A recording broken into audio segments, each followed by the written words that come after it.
और जिसको आता है ना इंडस्ट्री, आप जाओगे इंडस्ट्री में लोगों के पास तो रियली में वो एडमिशंस को समझते नहीं कुछ भी, क्यों कुछ आता है वो लगता है कि वो सब कपड़े मारता है बस।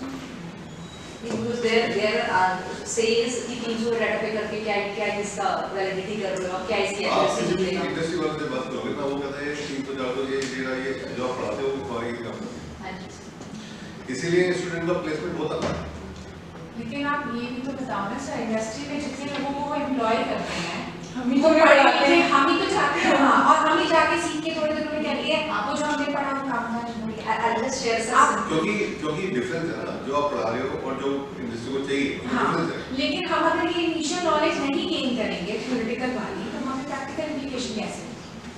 लेकिन आपका काम थ्योरी पढ़ाना तो है, लेकिन वो पढ़ाना भी तो है जो चाहिए उनको। प्रैक्टिकल एप्लीकेशंस पढ़ाने चाहिए। जैसे हमारे कैप्स्टोन प्रोजेक्ट्स में यूनिवर्सिटी है बीबीए, ये आईबी यूनिवर्सिटी है, आईबी यूनिवर्सिटी का सिलेबस 10 साल पुराना सिलेबस है। आप क्या करते हो? बहुत आउटडेटेड है। अब 10 साल पुराने सिलेबस पढ़ा के बच्चे को क्या करना? चक्कर ये प्रॉब्लम ये भी है कि वो जो जनरेशन है वो 10 साल पुराना सिलेबस भी नहीं पढ़ना चाहते, उनको आज के स्टेज पे कहाँ से लाए? तो आज के डेट में बच्चा क्लास में क्यों नहीं पढ़ रहा है? उसको पता ही नहीं काम को। ये तो दिक्कत है कि आज की क्लास में आज की डेट में हालत ये है कि आप बच्चों को क्लास में बच्चों को पढ़ा रहे हो, सिर्फ 5 पढ़ेंगे, बाकी पढ़ेंगे ही नहीं आपसे, वो सिर्फ अटेंडेंस के लिए बैठते हैं। सर क्योंकि उनको उसका कुछ प्रैक्टिकल नहीं दिखता ना आउटकम। और दूसरी बात है कि देखिए बच्चा ना टीचर में अपना आपको देखना चाहता है, उसको ये लगता है कि भाई अगर इसके पास इंडस्ट्री की नॉलेज है, ये इंडस्ट्री में काम कर गया है या ये इंडस्ट्री से कनेक्टेड है, तो मैं इंटरेस्ट लूँ। अब उसको पता है कि भाई टीचर पीपीटी लेके आ रहा है, पीपीटी से पढ़ा रहा है, ये मेरे काम की नहीं है, तो मैं क्यों पढ़ूँ? इससे तो मैं यूट्यूब में देख पढ़ूँ। What you we are sharing with them is the difference. Because अगर हम वही चीज़ें जो उनको कहीं भी अवेलेबल है, जैसे YouTube पे या अदरवाइज जो आप बता रहे हैं, तो उनको उसका कोई इंटरेस्ट नहीं है। In fact in one of my class this happened when I was making some notes कि ये नोट कर लो कि मैम ये किसी काम नहीं आते, ये तो हम YouTube पे देख लेंगे। तो फिर उसमें से सर, लेकिन फिर उसमें से जब मैंने उससे एक्स्ट्रा क्वेश्चंस पुट अप किए ना कि अच्छा ये बताओ मैंने कहा चलो अच्छा ये तो तुमने YouTube पे देखा होगा, बताओ चलो इसका क्या है, अच्छा इसमें ये कैसे करते हैं।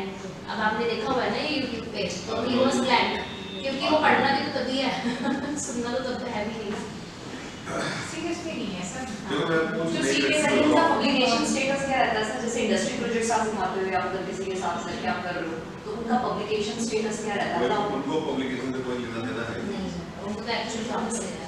देखो मैं जैसे मैंने ना एक बॉम्बे का प्रोजेक्ट आया था हमारे पास, उसमें क्या करना था कि जो आप किसी को लोन देते हो ना, तो प्रॉब्लम क्या होती थी कि अचानक से पता लगता था कि कंपनी बैंकरप्ट हो गई।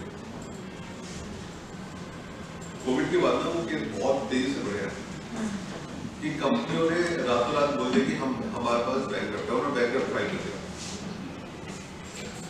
और जब कंपनी कोई बैंकरप्ट फाइल करती है ना, तो आप उससे रिकवरी करा ही नहीं सकते, कुछ भी कर लो वो रिकवरी नहीं करा।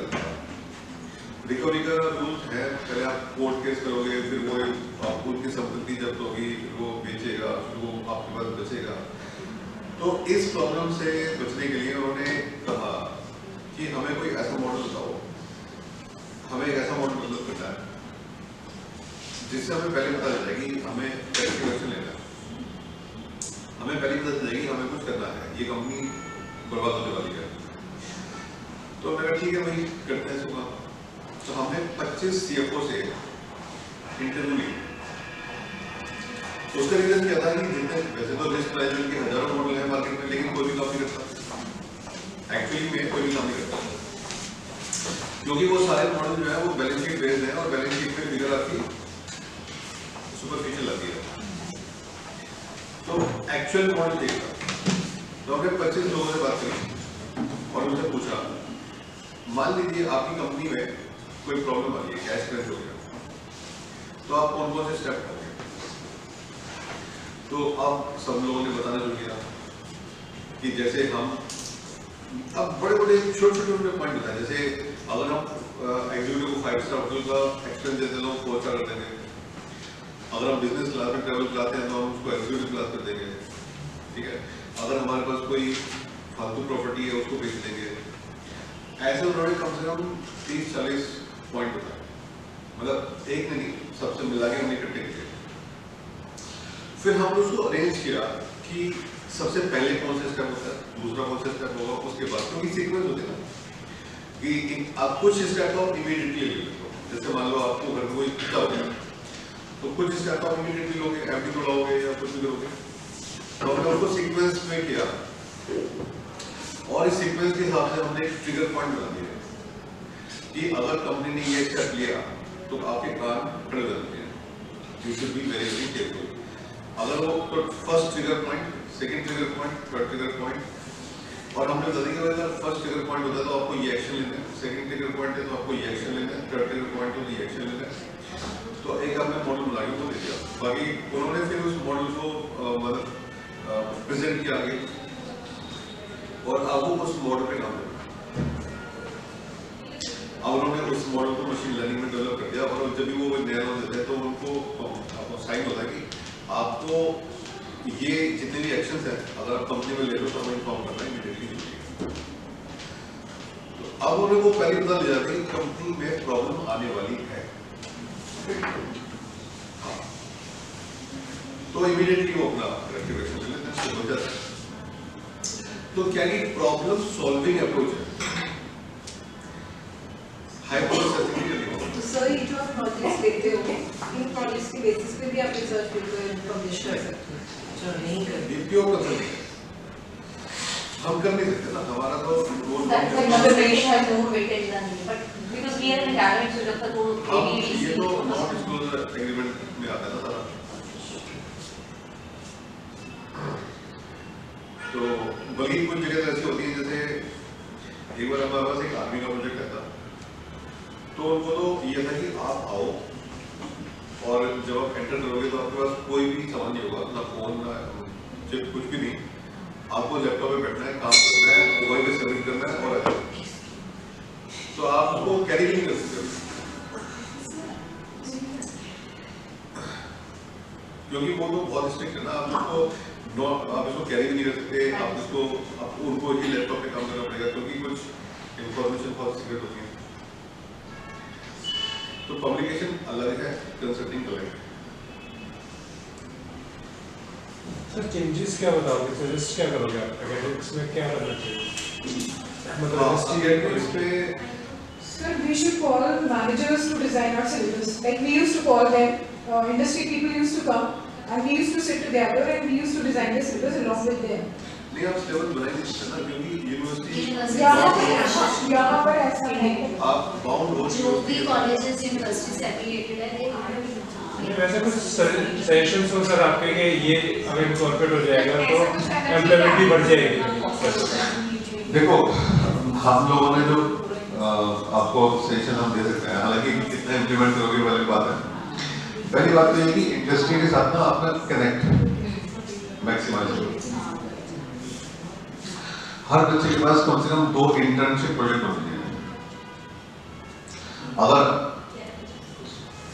एमबीए 2 साल में एमबीए में अगर वो 4-5 इंटर्नशिप प्रोजेक्ट कर लेता है तो प्लेसमेंट वो अपना कर लेगा। और ये इंटर्नशिप प्रोजेक्ट लाना इतना आसान है, स्पेशली मार्केटिंग में।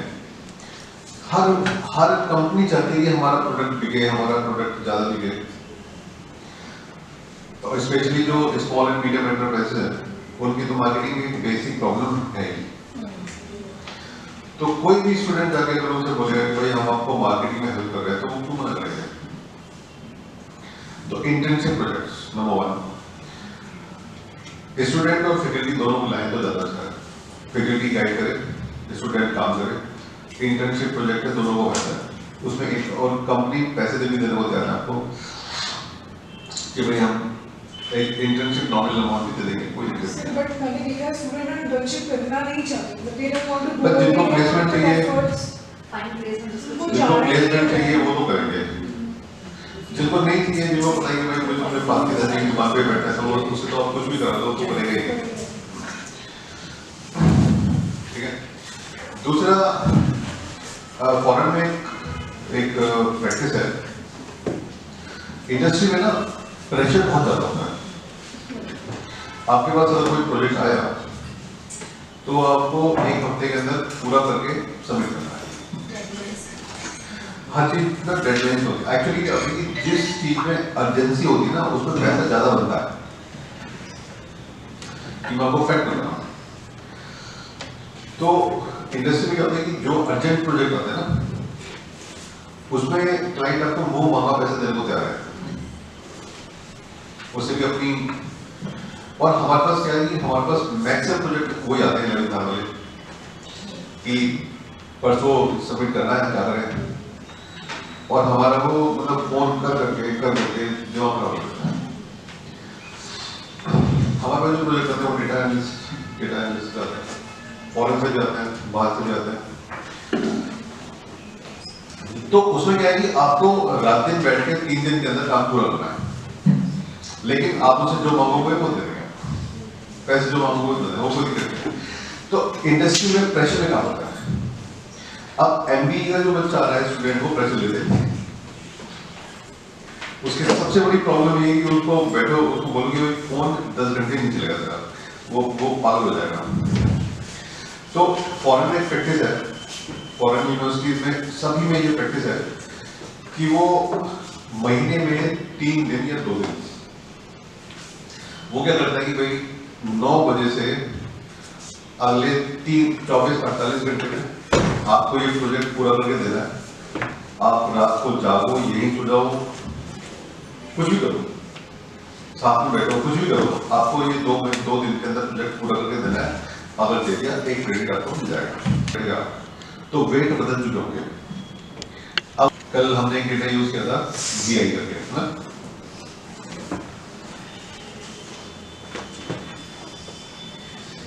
PI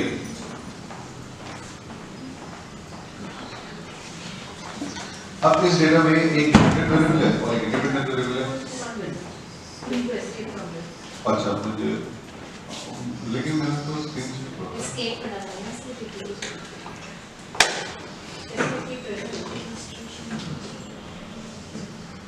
ये तो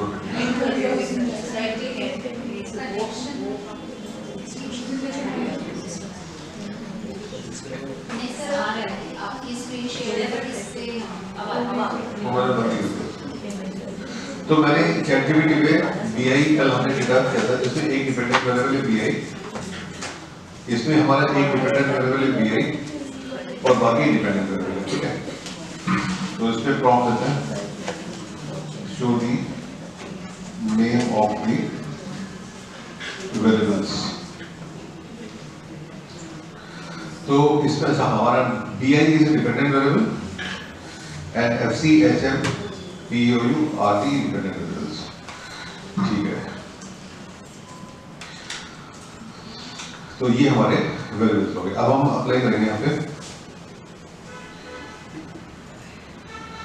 apply the ANN with BI as target variable and बाकी को हम ले लेते हैं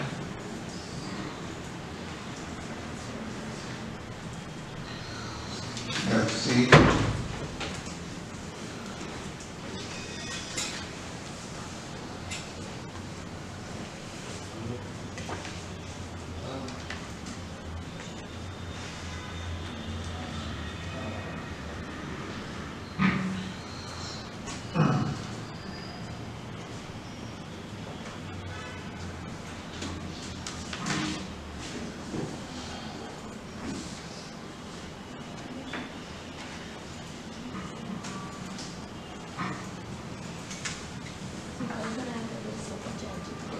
ठीक है।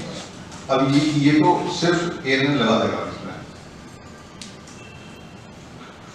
अब आउटपुट में आपको क्या चाहिए वो हमें बताना चाहिए।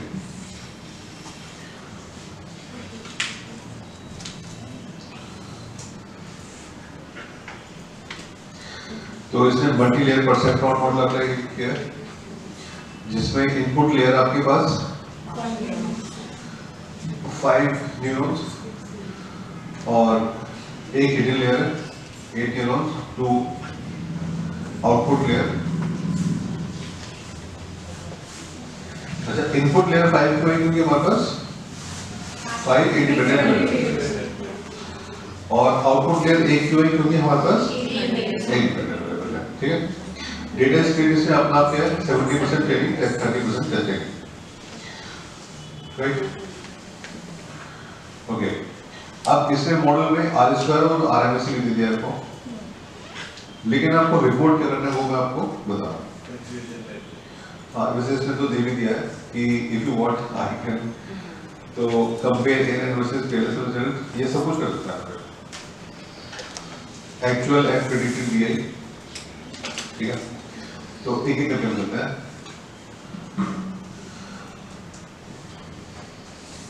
So provide the table and plot for this.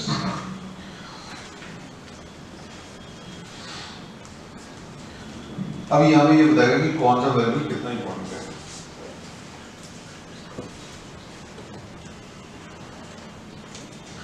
एक ये वाला प्लॉट ग्राफ जाएगा आपके टेबल में,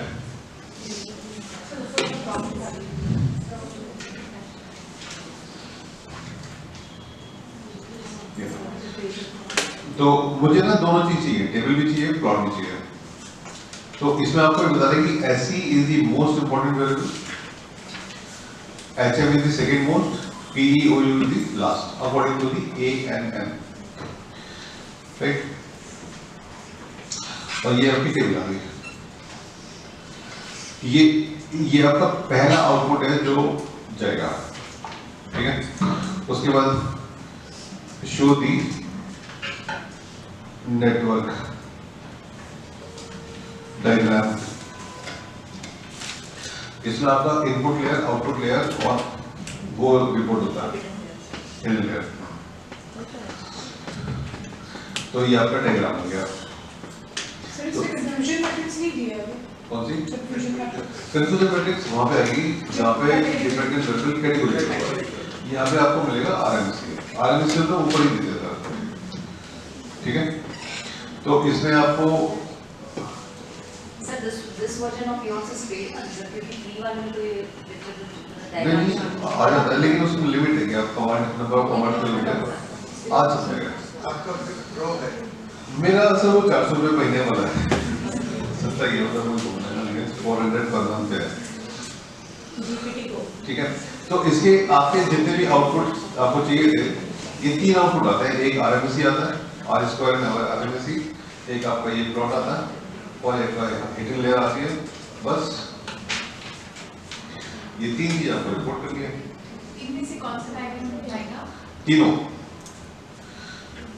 पहला तो आपको रिपोर्ट करोगे आरएमएससी है, ये आरएमएससी कंपेयर होगा आपके सैम मॉडल के साथ। ये भी डाटा पड़ेगा। हाँ, ये आएगा, ये आरएमएससी द मोस्ट इंपॉर्टेंट, ये एक्यूरेसी बता रहा है ना कि एएनएन की एक्यूरेसी कितनी है। तो सर जब हम अपना आरएम का डिटेलिंग लिखेंगे सर्च पेपर में, तो हम क्या लिखेंगे, किससे जनरेट हुआ है डेटा? जीपीटी से? पाइथन, ये बैकग्राउंड में पाइथन पे काम कर रहा है। ओके, तो इफ मतलब जैसे पूछते हैं कौन सा version of Python has been used, जैसे रिसर्च पेपर पाइथन का कोई वर्जन नहीं होता, कुछ नहीं है। अच्छा, आर का वर्जन होता है, आर मॉडिफिकेशन होता है, पाइथन तो सिर्फ सेम पुरानी बहुत पुरानी लैंग्वेज so है। there we need to mention that using Python and GPT as an agent. No, आपको चैटजीपीटी लिखने की जरूरत नहीं है, आप सिंपल पाइथन लिखो।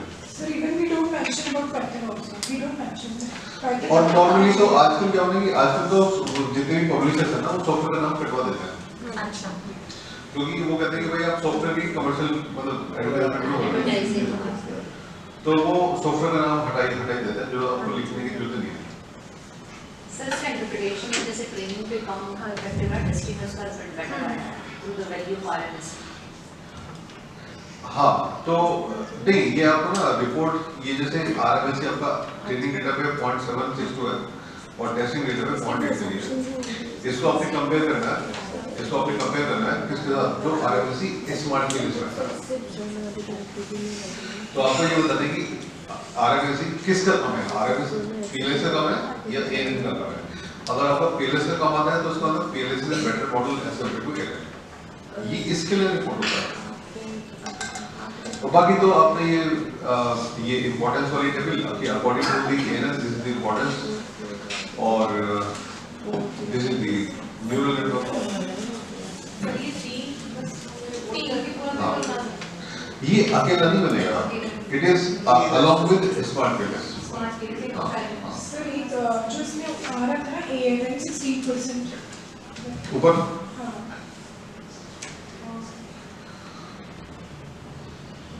तो सर ये बेसिकली हाँ ये the ANN explains सर एक मिनट थोड़ा सा आप कीजिए हाँ the ANN explains approximately 16% of the variance in behavior intention। हाँ तो हमारा जो स्मार्ट PLS है वो कितना कर रहा है, वो तो 19% ही कर रहा है। तो ये कम कर रहा है। हाँ ये कम कर रहा है, तो हम बोलेंगे कि वो हमारा स्मार्ट PLS बेटर है। तो sir this is used to compare the results of PLSM and ANN। कभी कभी क्या होता है कि जिस मॉडल पे आपने अप्लाई किया डेटा पे जो मॉडल आपने अप्लाई किया है, आपको ये बताना पड़ेगा कि मेरा मॉडल बाकी से बेटर है। सर ये किस केसेस में होता है? सभी में हमेशा हाँ neural network is a base model, मतलब ये मिनिमम बेस मॉडल कहलाता है। तो आपको ये प्रूव करना पड़ता है कि मैं जो मॉडल अप्लाई कर रहा हूँ वो इससे बेटर है। अगर रिजल्ट से PLS बेटर नहीं है अगर PLS इंटैक्ट हाँ तो फिर इसका मतलब कि आप ANN में कर लो ज्यादा। हम 2-3 मशीन लर्निंग मॉडल्स भी यूज कर सकते हैं, हाँ, लेकिन ये बेसिक है, इट इज ए बेस, इसको कंपैरिजन करने के लिए यूज करते हैं।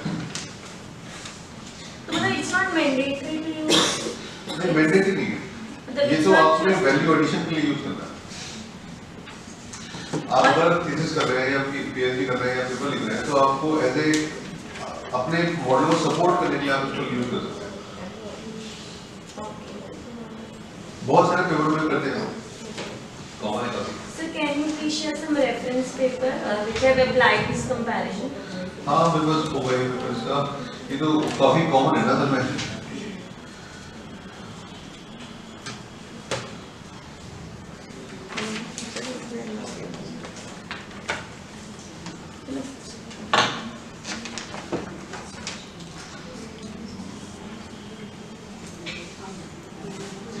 स्मार्ट PLS में इसका कॉम्बिनेशन काफी यूज होता है।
तो इसमें आपका डिपेंडेंट वेरिएबल कस्टमर एंगेजमेंट होगा।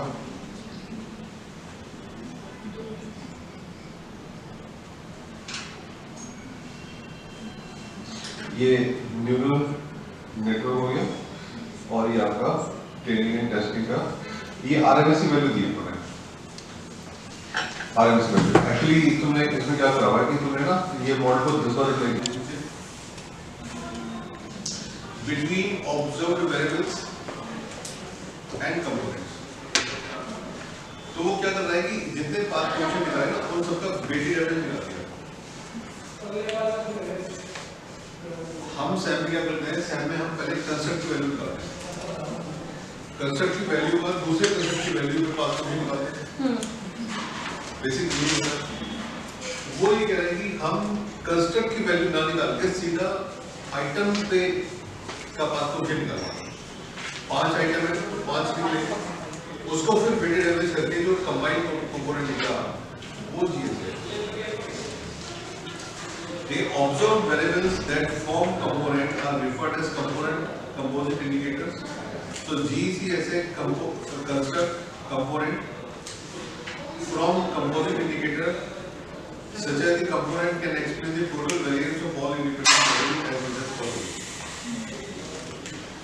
मतलब ये जो पढ़ गए और मेरे को जो अप्लाई करके जो समझ आया है ये तो ये OB जो है ये आइटम्स हैं आइटम्स है ऑब्जर्व बेसिकली ये ऑब्जर्व वेरिएबल्स है क्योंकि इनका डेटा हमारे पास है फैक्टर्स का डेटा हमारे पास नहीं होता तो इसको हम कहते हैं ऑब्जर्व्ड वेरिएबल्स इनका रिलेशन डिपेंडेंट वेरिएबल के साथ है इंडिपेंडेंट के साथ है जिनको वो मेजर कर रहे हैं नॉर्मली क्या होता है कि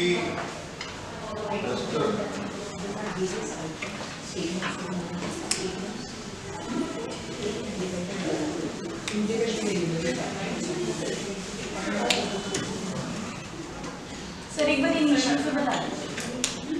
नॉर्मली क्या होता है कि जैसे हमने ये कंस्ट्रक्ट किया और ये हमने एक मॉडल डेवलप किया, इसके अपने आइटम्स हैं, इसके अपने आइटम्स हैं, तो इन आइटम से हम इस कंपोनेंट की वैल्यू निकालेंगे, फैक्टर की वैल्यू निकालेंगे, फैक्टर यूज कर लेते हैं वर्ड फैक्टर, ये फैक्टर हो गया, ये फैक्टर हो गया, इस फैक्टर और इस फैक्टर के बीच में जो इम्पैक्ट आएगा वो कितना हो गया, 5% हो गया, ये बात ये कह रहा है जिससे से कह रहा है हम ये नहीं कर रहे हैं, अच्छा हम सीधा ये निकाल रहे हैं, डिपेंडेंट के साथ ही हाँ डिपेंडेंट निकाल रहे हैं, सर डिपेंडेंट ये इंडिपेंडेंट वेरिएबल होगा ना, तो मतलब जो लेटेंट वेरिएबल्स पहले हमारे थे वो हटा दें। वो वो हटा दें। अब इसका path function 1 path function 2 path function 3 path function 4 path function 5 आ गया, इसका वेटेड एवरेज लेके हमने मॉडल में छोड़ दिया, एक वैल्यू आ जाएगी। हाँ इसी तरह से इसका वेटेड एवरेज यहाँ जाएगा, तो वो जो डायग्राम आपको दिखेगा वो वेटेड एवरेज दिखेगा। सर इसकी रिपोर्टिंग कहाँ होगी ANN की बात नहीं ये इन्होंने पूछा था कि PLS में एक नया ऑप्शन है, मैं आपको दिखा रहा हूँ GSCA, तो GSCA कैसे काम करता है, इसको भी रिपोर्ट कर रहे हैं ये सेमी है एक तरह से, कर सकते हैं इसको। हाँ ये प्योरली सेम है,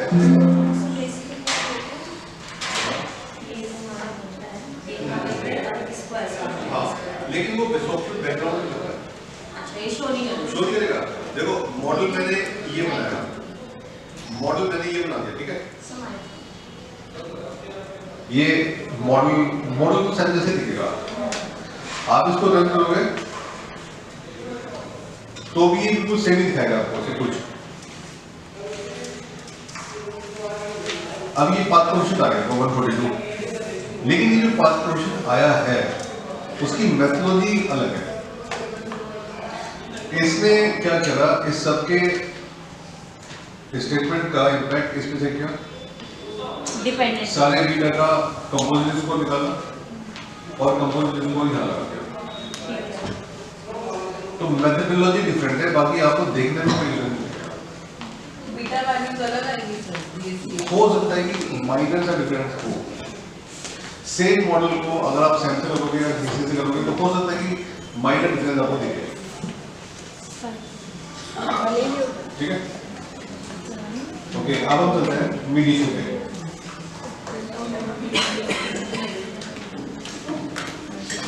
तो मीडिएशन पे पहले हम एक डिपेंडेंट वेरिएबल लेते हैं, ये आपका ये मेडिएटर है और ये परसीव्ड यूजफुल है, ठीक है। मीडिएशन में आपको किस तरह का डायग्राम बनाना है? So here our mediator is BI. Mediator is नहीं sustainable. Behavioral intensity is the mediator. Mediator. Mediator. Center. Perceived usefulness is independent और sustainable usage is the dependent.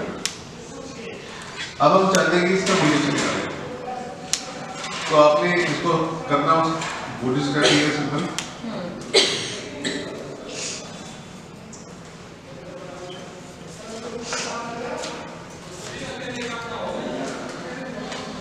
Run करने के बाद ये आपका आउटपुट आएगा। इसमें सबसे पहले हम देखेंगे टोटल इफेक्ट। टोटल इफेक्ट का परसीव्ड यूजफुलनेस का सस्टेन लेवल पे टोटल इफेक्ट आ रहा है 148, 14%, मोटा मोटा 15% आ रहा है। उसके बाद देखेंगे इनडायरेक्ट इफेक्ट, वो 8 है। तो 15% का आधा 8% इनडायरेक्ट हो गया। डायरेक्ट यहाँ पे देखेंगे पाथ कोएफिशिएंट का डायरेक्ट इफेक्ट। तो परसीव्ड यूजफुलनेस का सस्टेन लेवल पे बचा हुआ इफेक्ट है 6.8, 8 + 6.8 14.8 हो गया। Total effect equal to indirect effect plus direct effect. अगर आप इनडायरेक्ट इफेक्ट को 8 प्लस इसको टोटल इफेक्ट से डिवाइड करोगे तो ये कुछ 55% के आसपास आएगा, 50-60% के आसपास आएगा। तो हम ये कह सकते हैं कि 50% मीडिएशन इज स्ट्रॉन्ग मीडिएटर। तो इसका मतलब बिहेवियर इंटेंशन एक स्ट्रॉन्ग मीडिएटर है। ठीक। So we have to apply, we have to show this formula that ये रेशियो निकल के आई है। बिल्कुल।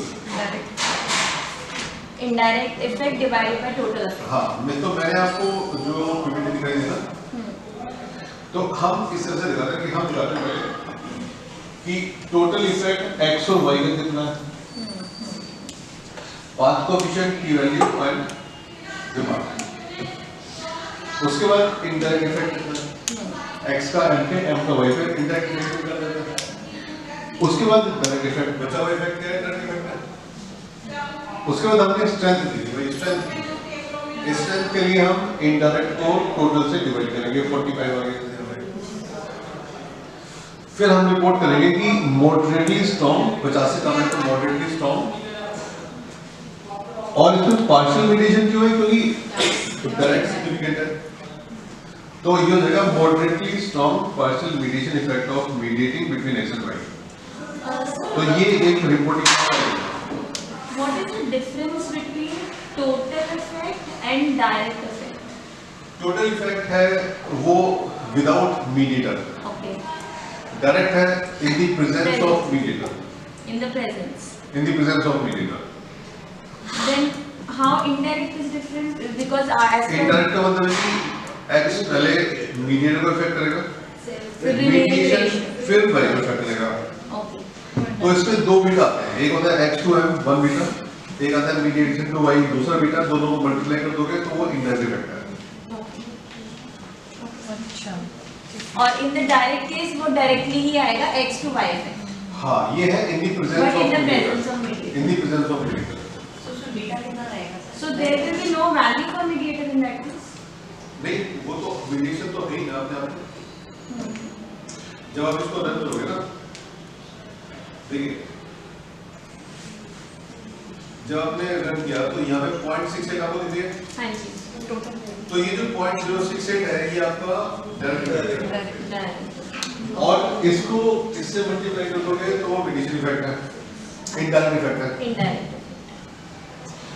ठीक है ना। तो ये होता है β1 multiply by β2 plus β3 equal to total effect. हाँ, इक्वल टू टोटल इफेक्ट। तो इन दोनों को multiplication plus this equal to total effect, ये रिलेशनशिप बन जाता है। Total effect and β1 is x to mediation effect। So mediation हमारा इतना ही है, मीडिएशन और कुछ होता नहीं है। Mediation। बाकी तो टाइप ऑफ मीडिएशन है, ठीक है, जैसे सीरियल इफेक्ट, कलर इफेक्ट, लेकिन सभी में रिपोर्ट वही होता है, total effect, direct effect, indirect. अब हम मॉडरेशन का जाए, क्योंकि मॉडरेशन में दो है हमारे पास, मल्टी ग्रुप और इंटरेक्शन इफेक्ट।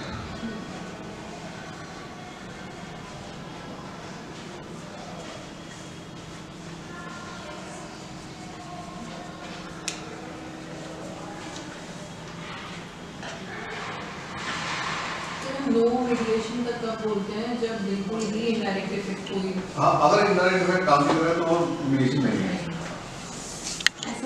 हाँ, चांसेस कम होते हैं।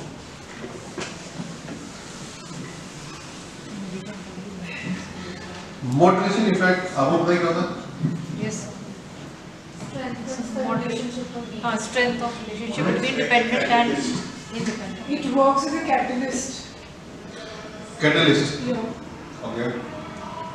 Like age, gender. If it is present, it will distort the results. Basically determines the relationship between dependent and independent value. We can say. देखो क्या है कि एक तो ये x और y के बीच में नहीं आना, ये अलग ही इंडिपेंडेंट वेरिएबल है।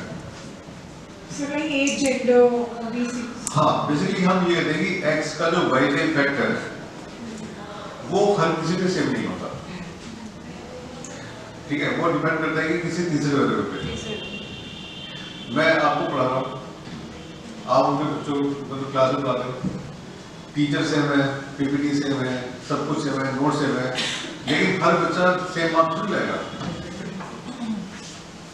तो इसका मतलब है कि कोई ना कोई और फैक्टर भी है जो काम कर रहा है, जैसे आईक्यू, जैसे आईक्यू, जिस बच्चे का आईक्यू है ज्यादा नंबर लाएगा, जिसका कम है वो नंबर लाएगा। तो आईक्यू यहाँ पे मॉडरेटर हो गया, कंसंट्रेशन, जो आपके एक्स और वाई के इफेक्ट को चेंज कर रहा है, ठीक है। इसी तरह से सिंसियरिटी, जो ज्यादा सिंसियर है वो ज्यादा मार्क्स लेंगे। तो ये सारे मॉडरेटिंग वेरिएबल्स हैं। ये मॉडरेटिंग वेरिएबल जैसे आप डॉक्टर आपको दवाई देता ना, और वो आपको बहुत सारी कंडीशन भी बता देगा कि आपको इन 3 दिनों जो आप दवाई खा रहे हो तो आप ये नहीं खाओगे, ये नहीं खाओगे, है ना। क्यों? जैसे आपको कई बार दही खाने को मना किया हुआ, आइसक्रीम खाने को मना करते हैं, क्यों? क्योंकि वो चीजें आपके इम्प्रूवमेंट के प्रोसेस को इफेक्ट करेंगी। यानी दवाई का हेल्थ जो इफेक्ट है that is caused by some other factor also, तो वो मॉडरेटर, ठीक है। तो आप इसमें ये डिफाइन करते हो कि जैसे मान लीजिए टेक्नोलॉजी अडॉप्शन में एक फैक्टर है सोशल इन्फ्लुएंस। सोशल इन्फ्लुएंस से आपके मन में इंटेंशन की भावना आती है, ठीक है। अब रिसर्चर ने ये चेक किया कि मेल में ज्यादा दिया, फीमेल में ज्यादा दिया, कहाँ पे ज्यादा, तो ये प्रूफ फैक्टर कि फीमेल में इम्पैक्ट ज्यादा होता है एज कम्पेयर टू मेल। इसी तरह से यंग वर्सेस ओल्ड में, यंग में ज्यादा होता है, ओल्ड में कम होता है। हाई इनकम ग्रुप पे ज्यादा होता है, लो इनकम ग्रुप में कम होता है।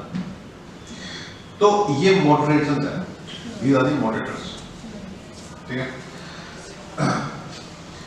अब हम मॉडरेटर को इस तरह से रिप्रेजेंट करते हैं, outside variable that is linked to the relationship, right. हम मॉडरेटर को 2 कैटेगरी में डिवाइड करते हैं, continuous moderator and categorical moderator, और दोनों की मेथडोलॉजी भी डिफरेंट है, दोनों में कुछ प्रॉब्लम भी है, कुछ प्रो एंड कॉन्स भी है। दोनों में आपको समझाता हूं। तो सबसे पहले हम चलते हैं कैटेगोरिकल पे। ऊपर वाला जो आपको डायग्राम दिख रहा है, ठीक है, सॉफ्टवेयर क्या करता है, सेम मॉडल कैटेगरी 1 पे लगाएगा, सेम मॉडल कैटेगरी 2 पे लगाएगा। तो सेम मॉडल कैटेगरी 1 पे लगा तो बीटा लगाएगा, सेम मॉडल कैटेगरी 2 पे लगा तो बीटा अलग आएगा।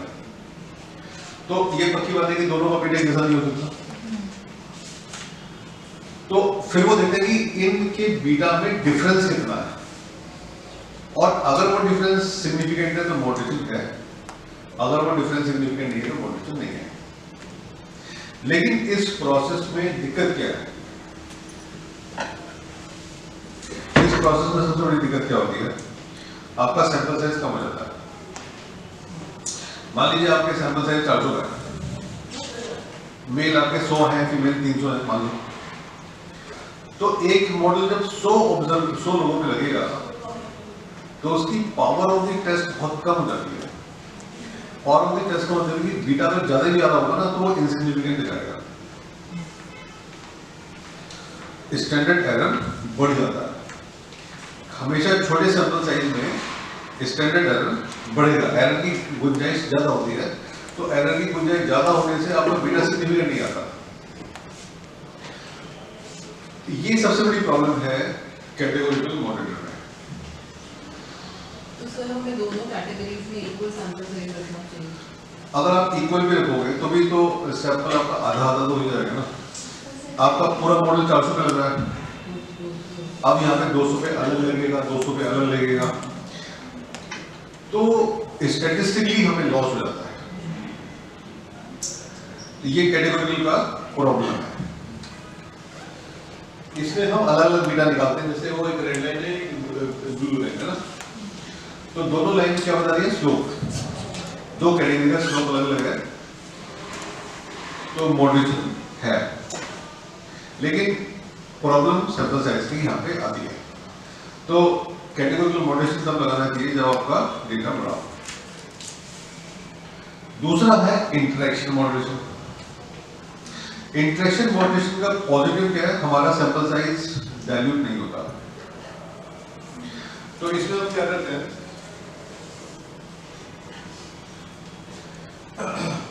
हमने x लिया और एक मॉडरेटर ले लिया, उसके बाद हम क्या करते हैं कि x और m को मल्टीप्लाई कर देते हैं।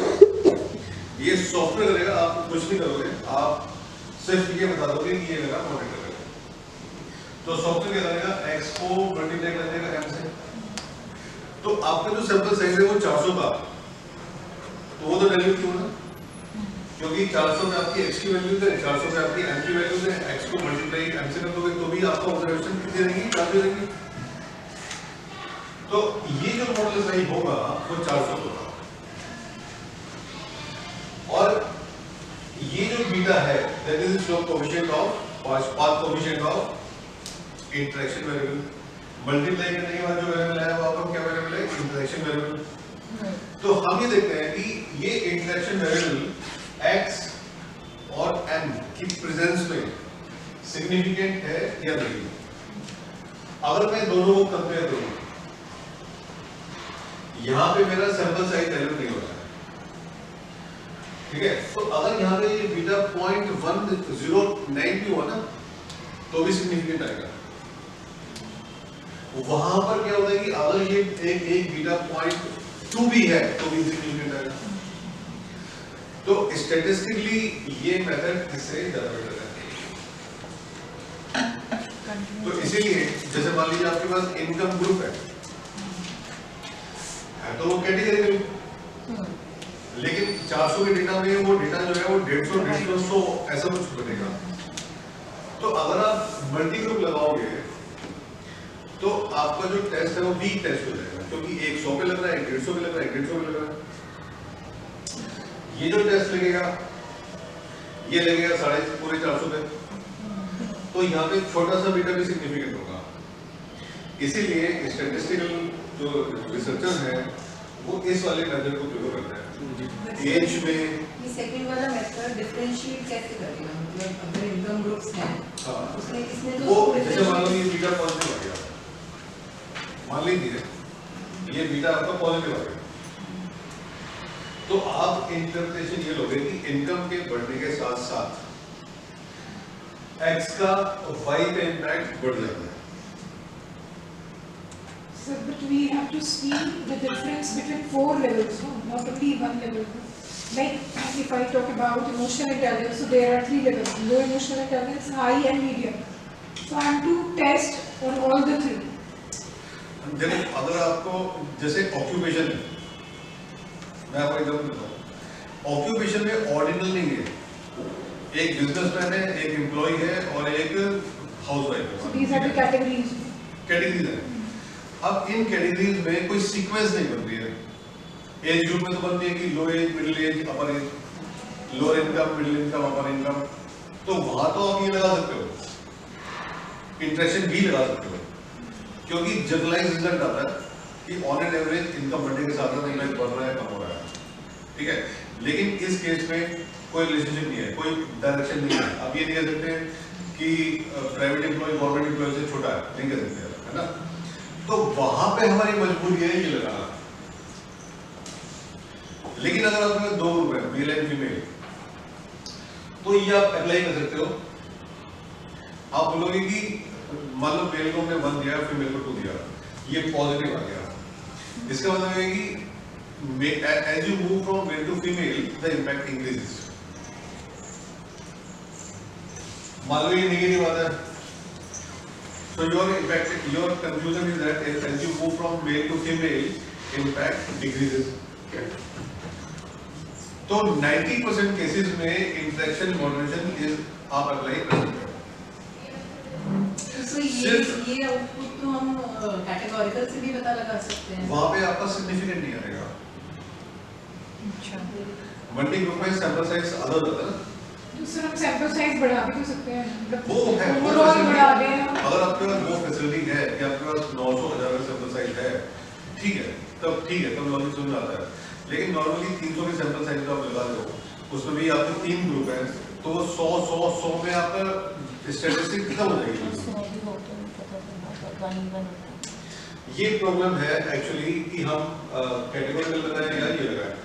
इस वाले मेथड को हमेशा सुपीरियर माना जाएगा, उस वाले मेथड को सुपीरियर नहीं मानेंगे। वो मजबूरी में लगाते हैं जब आपका नंबर ऑफ ग्रुप में कोई डायरेक्शन नहीं बन रही है, ठीक है। So better not to take categorical moderation variable in this case. देखो कैटेगोरिकल मॉडरेटर हम करते हैं M। अब मान लो कि 3 ग्रुप हुए, तो एक में इक्वल भी करोगे तो मतलब 100 ही होगा ना। सिर्फ ऐसे अनुभव भी बहुत लगाते ही है ना, नहीं, अनुभव का तो कंसेप्ट थोड़ा डिफरेंट है, उसमें भी तो डिवाइड हो जाता है। हाँ, लेकिन उसमें आप हर इंडिविजुअल ग्रुप का पी वैल्यू नहीं करते ना, डिफरेंस का पी वैल्यू नहीं करता। यहाँ पर इंडिविजुअल बीटा का पी वैल्यू नहीं करता, तो यहाँ पे इसलिए भी हो जाता है। मैं आपको करके दोनों दिखा दूंगा, लेकिन जो मैं आपसे पॉइंट कर रहा हूँ ये आप फेस करोगे आगे। तो इसीलिए बहुत सारे केसेस में हमारे साथ ऐसा हुआ कि एमजीए में सिग्निफिकेंट नहीं आया, लेकिन जब हमने ये लगाया तो हमारे कभी सिग्निफिकेंट आ गए, तो फिर हमने कहा हमें सिग्निफिकेंट आ रहे हैं वही लगाए, है ना, नॉर्मली ये होता है। तो इसलिए ये मेथड बेटर माना जाता है। हाँ, लेकिन ऑक्यूपेशन जैसे वेरिएबल पे फिर हमारी मजबूरी है, हम वो लगाएंगे क्योंकि यहाँ पे इंटरप्रिटेशन नहीं कर सकते आप। लेकिन एज ग्रुप में, इनकम ग्रुप में वो इंटरप्रिटेशन हो सकती है कि एज के बढ़ने के साथ साथ, इनकम के बढ़ने के साथ साथ वो इंटरप्रिटेशन आप कर सकते हो। लेकिन ऑक्यूपेशन बढ़ने के साथ साथ वो कोई इंटरप्रिटेशन नहीं होती। या एजुकेशन बैकग्राउंड है आपका, वो भी कर सकते हो थोड़ा सा, क्योंकि 10th 12th 11th है ना, एजुकेशन बढ़ने के साथ साथ, तो वो आपको सोचना पड़ेगा कि मुझे कौन सा मेथड अप्लाई करना है। तो बेसिकली ये दो मेथड है एमजीए, इंटरेक्शन इफेक्ट, इसको कहते हैं इंटरेक्शन मॉडरेशन, इसको कहते हैं categorical moderation, interaction moderation. Interaction moderation में 2 वेरिएबल का मल्टीप्लाई किया जाता है और कैटेगोरिकल मॉडरेशन पे हर ग्रुप का अलग बीटा चलता है। तो ये दोनों मेथड मैं आपको करके दिखाता हूँ।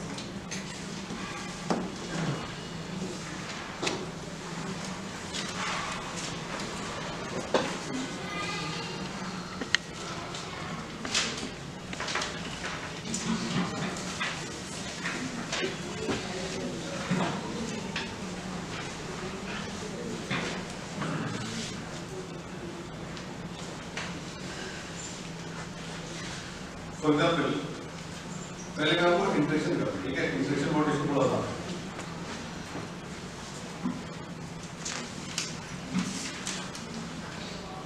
हमने 2 वेरिएबल लिए, PU and behavioural intelligence. Innovative motivation, इस ये जो कनेक्शन है ये सिंपल यहाँ से आएगा आपका कनेक्शन से। If you connect on the line, it will come and go back to select model. और एक चीज ध्यान रखना, कभी भी एक लाइन पे 2 मॉडरेशन एक साथ होते रहना कभी भी। दो मॉडरेटर एक दूसरे को ही खा जाता है, दोनों इनसिग्निफिकेंट है, हमेशा एक ही करके निकाला जाता है। तो इसके बाद आपने सिर्फ रन करना है।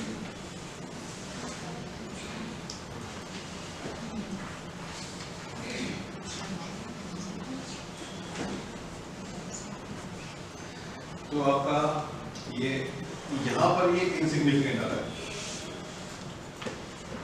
ठीक है, ये माइनस है और लेकिन ये इनसिग्निफिकेंट है, it is minus and insignificant.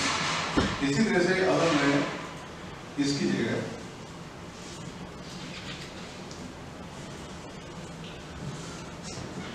दूसरा वेरिएबल ले लेता हूं, PEOU,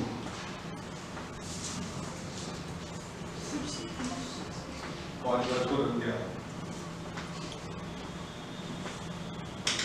So when you apply CBSM, we have to give value for the moderator. जैसे एज अगर हम लेते हैं तो ग्रुपिंग करनी होती है 0, 1, इसमें वो सब नहीं करना। अभी कैटेगरी मॉडरेटर में आ रहा हूँ अभी।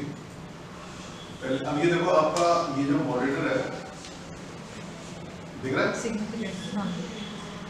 ये आपका मॉडरेटर आपका माइनस और सिग्निफिकेंट है, माइनस और सिग्निफिकेंट है, तो इसका क्या मतलब होगा? It is negatively impacting. Reducing near intention. जैसे जैसे हेटेरोनिक मोटिवेशन का इम्पैक्ट बढ़ेगा वैसे वैसे इसका इम्पैक्ट इंटेंशन में कम हो जाएगा, कम होता जाएगा। ठीक है ना, अपोजिट होगा कि as moderator increases impact of X और वाई डिक्रीज, और अगर ये पॉजिटिव होता तो उल्टा बोलते हैं, ठीक है, as moderator increases the impact of X और वाई ऑल्सो डिक्रीज। और इस ग्राफ इस रिलेशनशिप को आप एक ग्राफ से दिखाते हो। अच्छा पहले तो मैं इसका आपको टेबल बताऊं, टेबल में जो ये मल्टीप्लाई वाला केस है ना, ये वाला मल्टीप्लाई वाला केस जहां पे HM into Q लिखा हुआ है, this is called moderating effect. तो आपको ये मल्टीप्लाई वाली वैल्यू का की वैल्यू सिग्निफिकेंट है या नहीं है। उसके बाद इस टेबल के बाद आप जाओगे PLS पे और यहां पे भी आपको लेना है standardised and simple slope analysis. ये डायग्राम कंपल्सरी है रिपोर्ट करना along with the moderation circuit. Sir एक बार फिर से स्टेप्स इसके बता दीजिए। हाँ, calculate PLSM algorithm and start calculation, और यहाँ पे एक ऑप्शन आएगा सिंपल स्लोप एनालिसिस। तो आपको ये दिख रहा है, यहाँ पे आपकी दो लाइनें, एक रेड लाइन है, ग्रीन लाइन है। रेड लाइन का मतलब है कि अगर हेटेरोनिक मोटिवेशन कम है, और ग्रीन लाइन का मतलब है कि हेटेरोनिक मोटिवेशन ज्यादा है। तो एक्स और वाई का रिलेशनशिप कैसा होगा? तो यहाँ पे स्लोप कम कहाँ पर है? ग्रीन वाले, ग्रीन वाले स्लोप का मतलब है कि किस, हाँ, तो रेड वाला जो है वो नीचे से काट रहा है, तो इसका मतलब रेड का स्लोप ज्यादा होगा। तो इसका मतलब क्या है कि जब हेटेरोनिक मोटिवेशन कम होता है तो एक्स का पे वाई पे इफेक्ट बढ़ जाता है, जब हेटेरोनिक मोटिवेशन ज्यादा होगा तो एक्स का वाई पे इफेक्ट कम हो जाएगा। इस तरह से आप इंटरप्रिटेशन कर सकते हैं, ठीक है। तो ये हमारा हो गया interaction moderation. This red line shows the interactions. नहीं, इंटरैक्शन मॉडरेशन यहाँ पे हम स्लोप कह रहे हैं कि स्लोप डिफरेंट है, रेड स्लोप डिफरेंट है, ग्रीन का स्लोप डिफरेंट है। स्लोप ग्रीन का कम है, रेड का स्लोप ज्यादा है। रेड का मतलब क्या है? जब हेटेरोनिक मोटिवेशन माइनस में है, मतलब कम है, और ग्रीन का मतलब है कि हेटेरोनिक मोटिवेशन ज्यादा है, प्लस में। So that is the impact.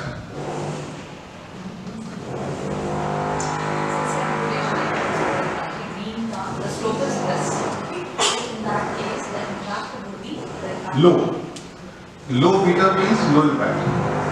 High beta means high impact. So the PPT will be sharing. Does it include all these steps? मैंने PPT ऑलरेडी शेयर कर दी है। उसमें ये steps हैं सारे? हमने PPT में स्टार्ट किया। सबकी वीडियो होगी। FSQs में था।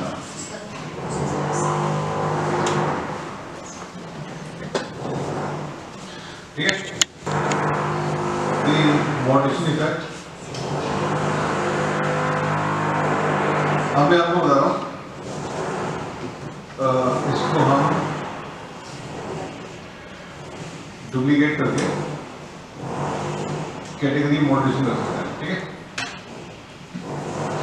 अब मैं आपको बता रहा हूँ कैटेगोरिकल मॉडरेशन इफेक्ट।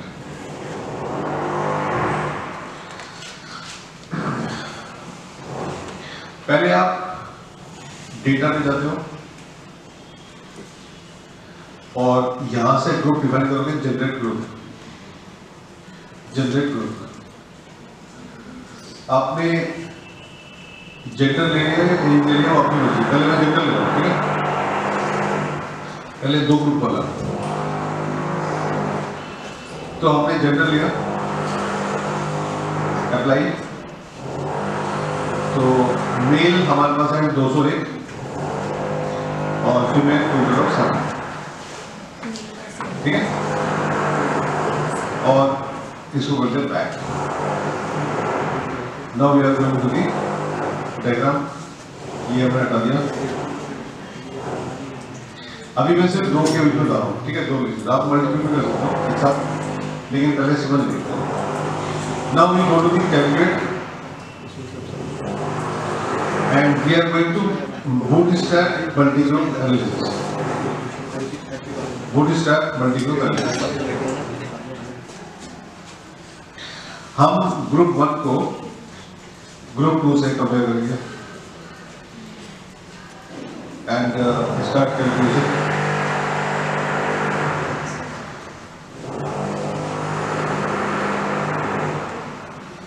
अब ये क्या कर रहा है? तो रिजल्ट आया 5 पोजीशन। पहले देखते हैं बूटस्ट्रैपिंग रिजल्ट। पहले आप ये देखोगे बूटस्ट्रैपिंग रिजल्ट। ग्रुप नंबर 1 का बीटा है 31 और ग्रुप नंबर बीटा सेकंड का है 31.5। तो यहां पर दोनों ग्रुप का बीटा ऑलमोस्ट सेम है ना? तो दोनों में डिफरेंस ना के बराबर है। Group 1 means male and group 2 means group 1 is male, तो मेल का बीटा आ रहा है 0.31, फीमेल का बीटा आ रहा है 0.315। तो अगर हम बूटस्ट्रैप पे चेक करेंगे, बूटस्ट्रैप हम किए तो दोनों में डिफरेंस कितना है? 0.204 का, which is not significant. Which is not significant. अच्छा, इसी तरह से अगर हम ग्रुप नंबर 3 वाले को करें, अगेन ग्रुप का डेटा, जनरेट ग्रुप, और अब मैं ले लेता हूँ एज, और मेल एंड फीमेल मुझे डिलीट करना पड़ेगा। So we have 107 in first group, young female, 217 in the second group and 85 in the third group. Now we are going to go to bootstrap MPA.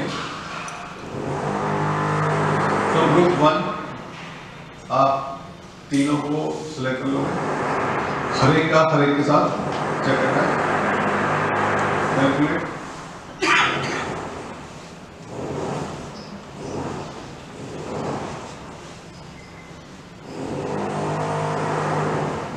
Path commission bootstrap. देखिए group number 1 में beta है 65, very high impact. Group number 2 में है 15, कम हो गया, और group number 3 में हो गया 31.6। ठीक है? तो यहाँ पे कितने डिफरेंस निकलेंगे? 3। ग्रुप 1 का 2 के साथ, 2 का 3 के साथ, 1 का 3 के साथ। तो यहाँ पे मॉडरेशन होंगे 3। वो मॉडरेशन देखने के लिए आपने ये चेक किया जिसमें ग्रुप नंबर 1 और 2 का डिवीजन सिग्निफिकेंट आना है, ग्रुप नंबर 2 1 और 2 का एक मिनट ये, अच्छा 1 और 2 का, और ये है 1 और 3 का, ठीक है।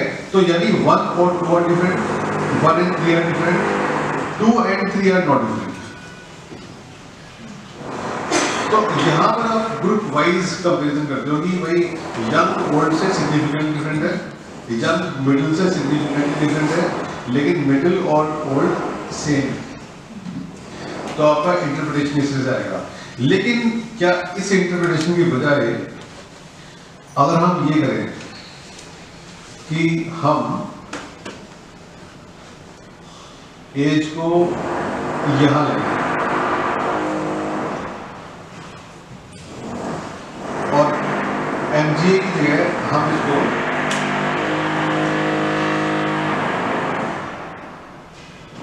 इंटरेक्शन मॉड्यूलेशन में करें, बूटस्ट्रैप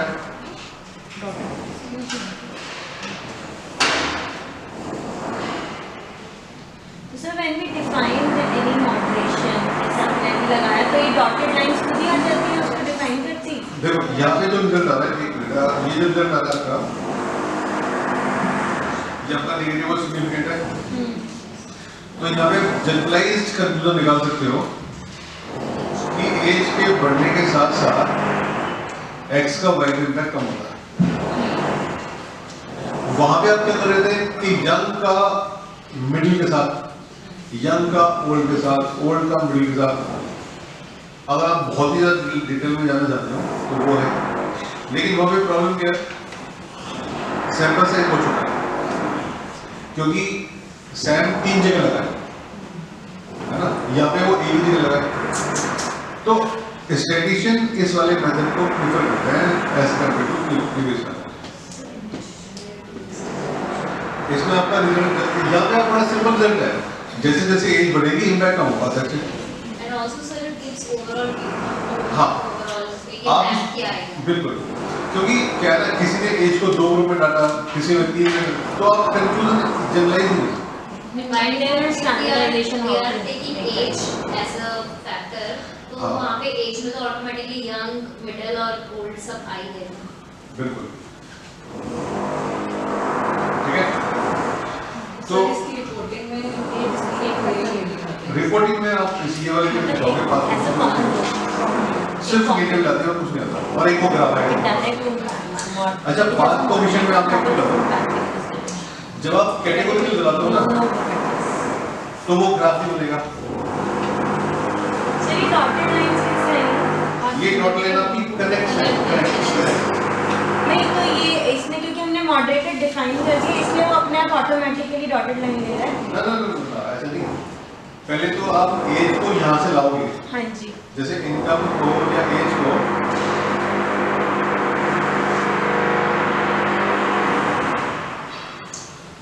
पहले तो आप एज को आपने ड्रैग ड्रॉप किया, हाँ जी, अब कनेक्ट पे गए, उसके बाद आपने कनेक्ट से यहाँ से वो एरो निकाला, ऐसी डॉटेड हो जाती है। ऐसे आ गया। हाँ, मैं यही पूछ रही थी कि हमने जब कल बना रहे थे when you were connecting this, तो प्रॉपर लाइन आ रही थी इफेक्ट वाली। अभी डॉटेड अपने आप आ रही है क्योंकि मॉडरेटर हम डिफाइन कर चुके हैं, डिफाइन कर चुके हैं। ठीक, अगर आप इसको कनेक्ट करोगे यहाँ से तो वो डायरेक्ट आएगी, तो वो डायरेक्ट आएगी, एरो के ऊपर लेकर के आएगा। और अगर आप कनेक्ट करोगे लाइन से वो डॉटेड लगेगा अपने और अब इसको आपने आपने डाला आप पीएलएस लगाओगे कैलकुलेशन में चेक करने के लिए और सिंपल स्लोप एनालिसिस, ये वाली एनालिसिस आपकी सिर्फ सी कोई है। कह रहे कि बीच में भी नहीं MG में नहीं है।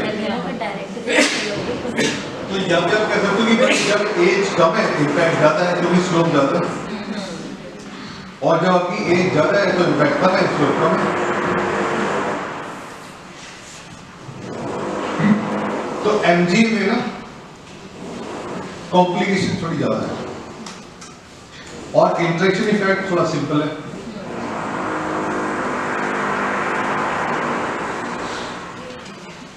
तो ये दोनों आपके मॉडरेशन हो गए। तरीका वही है ना, भले आप चाहो तो ये पूरे सैम पे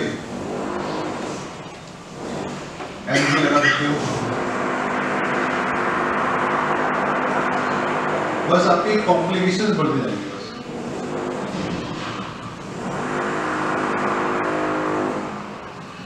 आप पूरे मॉडल पे भी लगा सकते हो, 1/1 भी लगा सकते हो।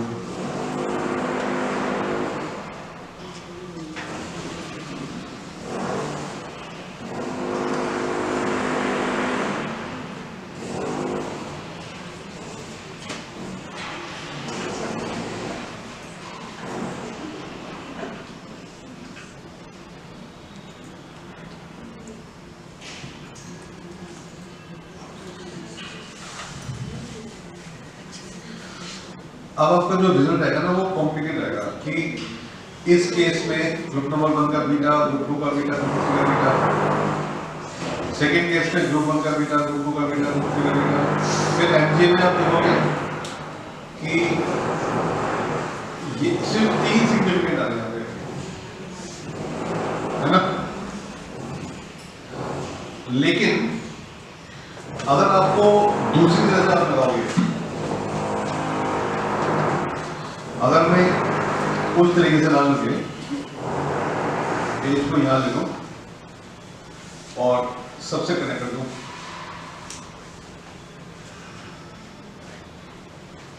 तो रिसर्चर जो है वो इस मेथड को ज्यादा प्रेफर करता है।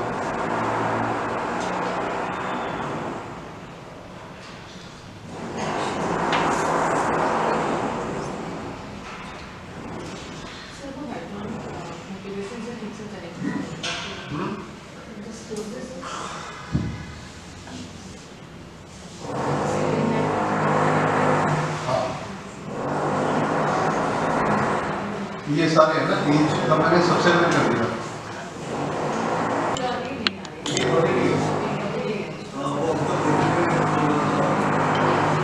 डॉटेड ही है, हाँ डॉटेड है।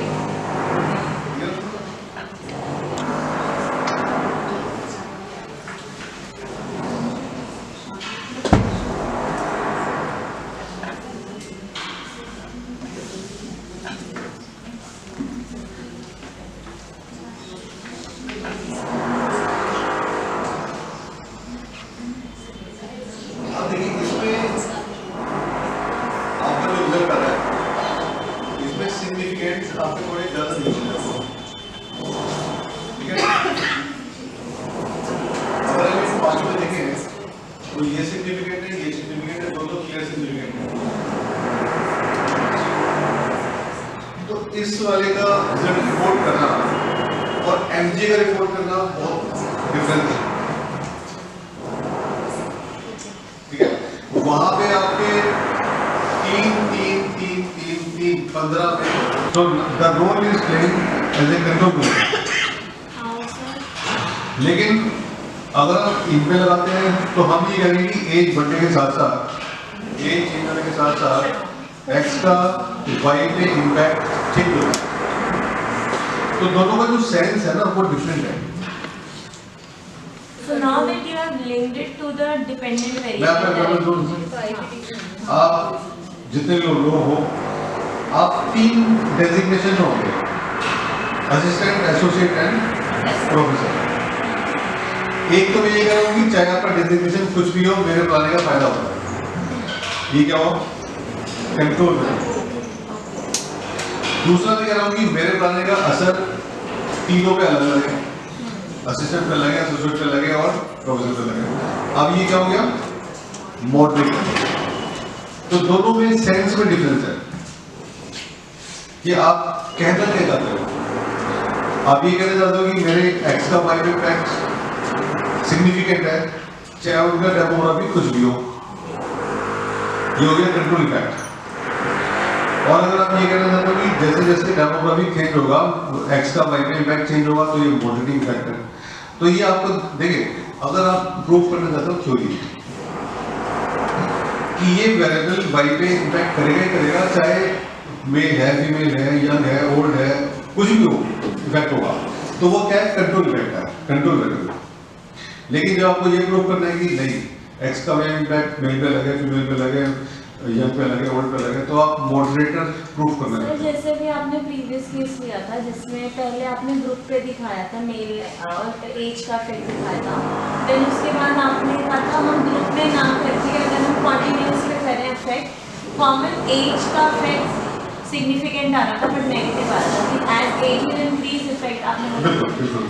तो वहाँ पे we have used it as a moderator and the component was age only irrespective, भी हमने कोई ग्रुप नहीं लिया था उसमें। तो एज अपने आप में एक वेरिएबल है, मॉडरेटर है। हाँ मॉडरेटर लिया।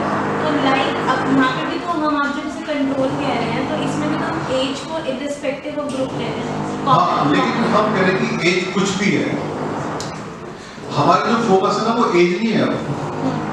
हमारे जो फोकस है वो एक्स का वाई पे इफेक्ट है। हम कह रहे हैं कि एज कुछ भी हो, X is significantly affected Y. हमेशा कंट्रोल वेरिएबल का जो यूज होता है वो ये होता है कि आप in the presence of control variable X is significantly causing Y. तो कंट्रोल इफेक्ट एक अलग सेंस में यूज होता है और मॉडरेटिंग इफेक्ट एक अलग सेंस में यूज होता है।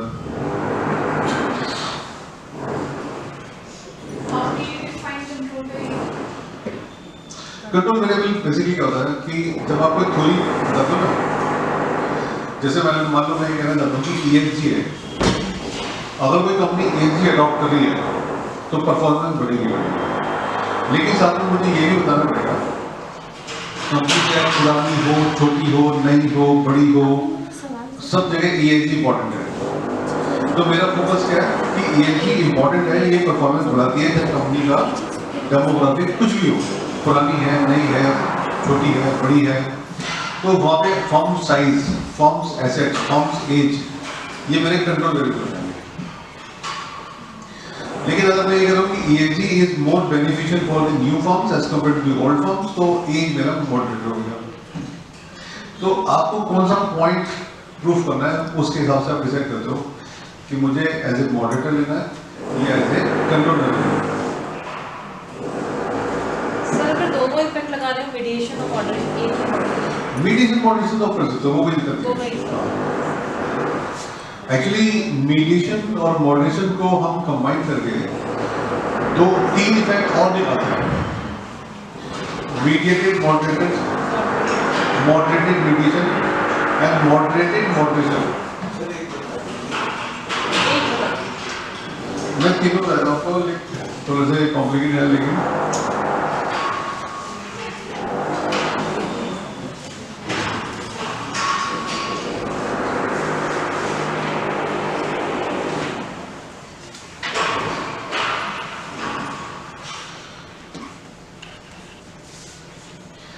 ये तीन केसेस हैं, ठीक है। केस और आपको समझ आ जाएगी, कोई बहुत ज्यादा आपको नहीं है। एक है मॉडरेटेड मीडिएशन, ठीक है। अब आप इसको उल्टा कर दो, mediated moderation, moderated mediation, mediated moderation, और तीसरा है मॉडरेटेड मॉडरेशन, ठीक है।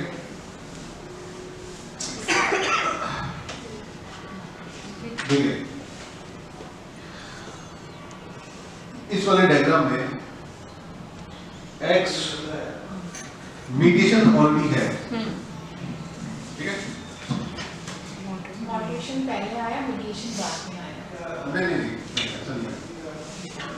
हमसे जैसे मैं आपसे कह रहा हूँ कि हमसे मॉडरेशन का इफेक्ट हाफ पार्ट पे पड़ता है। हाँ, जैसे social influence is affecting the purchase intention is affecting the behavior, ये एस्टेब्लिश थ्योरी है। लेकिन मैं ये प्रूव करना चाहता हूँ कि ये जो इफेक्ट है एक्स का एम पे, that is different for male and female.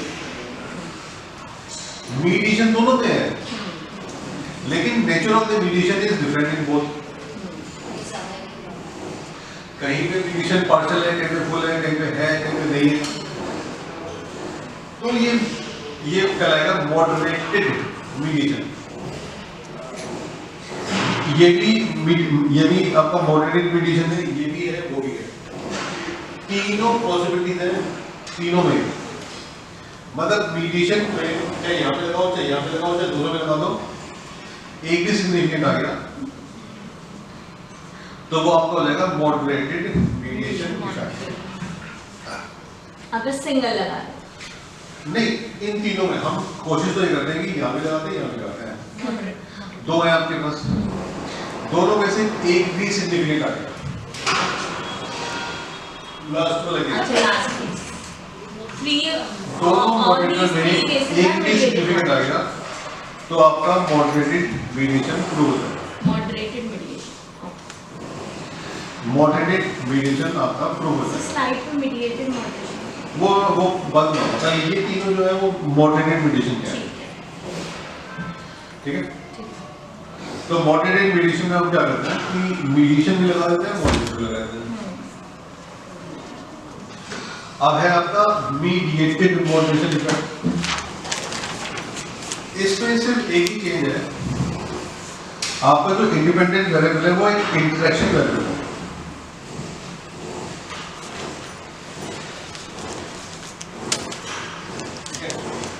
आपने क्या किया, आपने दो वेरिएबल को मल्टीप्लाई किया तो आपका जो इंडिपेंडेंट वेरिएबल है वो क्या हो गया, इंटरेक्शन वेरिएबल हो गया। और मीडिएशन और इंडिपेंडेंट वेरिएबल सेम है। तो हम ये देखना चाहते हैं कि क्या दो वेरिएबल का इंटरेक्शन इफेक्ट क्या मीडिएटेड हो रहा है, whether it is mediated by this variable, whether the responsibility is mediated between interaction of two variables and the independent variable। दोनों इंडिपेंडेंट वेरिएबल है, दोनों को मल्टीप्लाई कर दिया और अब हमारे पास जो इंडिपेंडेंट वेरिएबल है वो मॉडरेट, वो इंटरेक्शन वेरिएबल। तो जब आप इंटरेक्शन वेरिएबल को एज ए इंडिपेंडेंट वेरिएबल लेते हो, ठीक है, और आप सिग्निफिकेंटली मीडिएशन प्रूव कर देते हो, interaction effect indirect effect significant है, ठीक है। प्रूफ क्या था, मीडिएशन। इंडिपेंडेंट वेरिएबल में हमने दोनों ले लिखा, प्रूफ हमें करना है कि ये मीडिएशन है, तो इसको बोलेंगे mediated moderation effect. Mediated moderation effect. इसी तरह से एक तीसरा इफेक्ट है,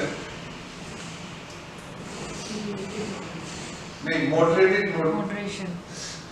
हम क्या करते हैं कि ये हमारा एक मॉडरेशन है और इस मॉडरेशन में दूसरा मॉडरेशन लगा दिया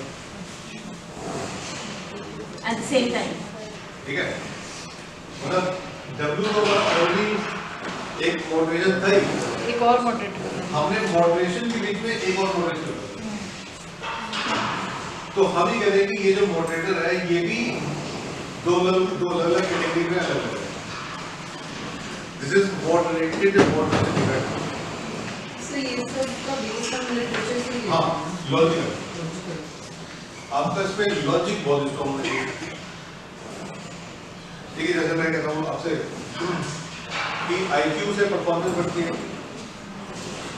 हार्ड वर्क से भी परफॉर्मेंस बढ़ती है। अगर मैं आईक्यू और हार्ड वर्क को मिला दूं, ठीक है, तो उससे परफॉर्मेंस भी बढ़ेगी। तो क्या ना, अब ये कंसेप्ट को मैं यूज कर सकता हूँ मीडिएटेड मॉडरेशन में। दोनों को मल्टीप्लाई कर दिया, मेरा इंटरेक्शन इंडिपेंडेंट वेरिएबल बन गया। अब इससे क्या होगा, इससे आपका कुछ और इम्पैक्ट आएगा, परफॉर्मेंस आएगी, परफॉर्मेंस से कुछ और आएगा। तो लॉजिक आपको डेवलप करना पड़ेगा कि मैं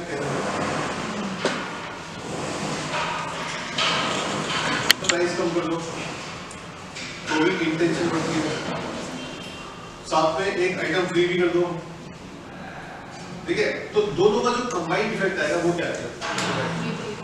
तो आपने क्या करा कि डिस्काउंट और डिक्रीजिंग प्राइस को मल्टीप्लाई कर दिया और उसका इफेक्ट देखा इंटेंशन पे बिहेवियर पे। तो ये आपका मीडिएटिंग मॉडरेशन इफेक्ट। और आपने क्या करा, डिस्काउंट कम कर दिया, इंटेंशन, बिहेवियर, और इसको मॉडरेटेड करा दो एज वाइज। तो ये मॉडरेटेड डिवीजन हो गया, ठीक है। उसमें भी आप ये कह रहे हो कि जो एज वाइज है उसमें भी अगर मेल फीमेल है तो कि high income male, high income female, low income male, low income female, उस पर भी डिफरेंट आएगा। तो आपका मॉडरेटेड डिवीजन हो गया। तो आपको सोचना पड़ेगा कि भाई क्या कहना क्या चाहता हूँ, तो उसके हिसाब से आप प्लान करो। ये सारे के सारे स्मार्ट पेरेंट्स हो जाते हैं, आपको सिर्फ डायग्राम बनाना है। तो ये क्लैरिटी होनी चाहिए ना कि कौन से फैक्टर का इफेक्ट है और ये कौन से से क्लियरिटी क्या आपको चाह रहे हैं। ये क्लैरिटी आपको लिटरेचर से ही है। क्योंकि हर कोई अलग-अलग तरीके से इसको देखना चाहता है। देखिए वही है कि आप कितना नया आइडिया दे सकते हो मार्केट में, उससे आपको पेपर में जाना चाहिए।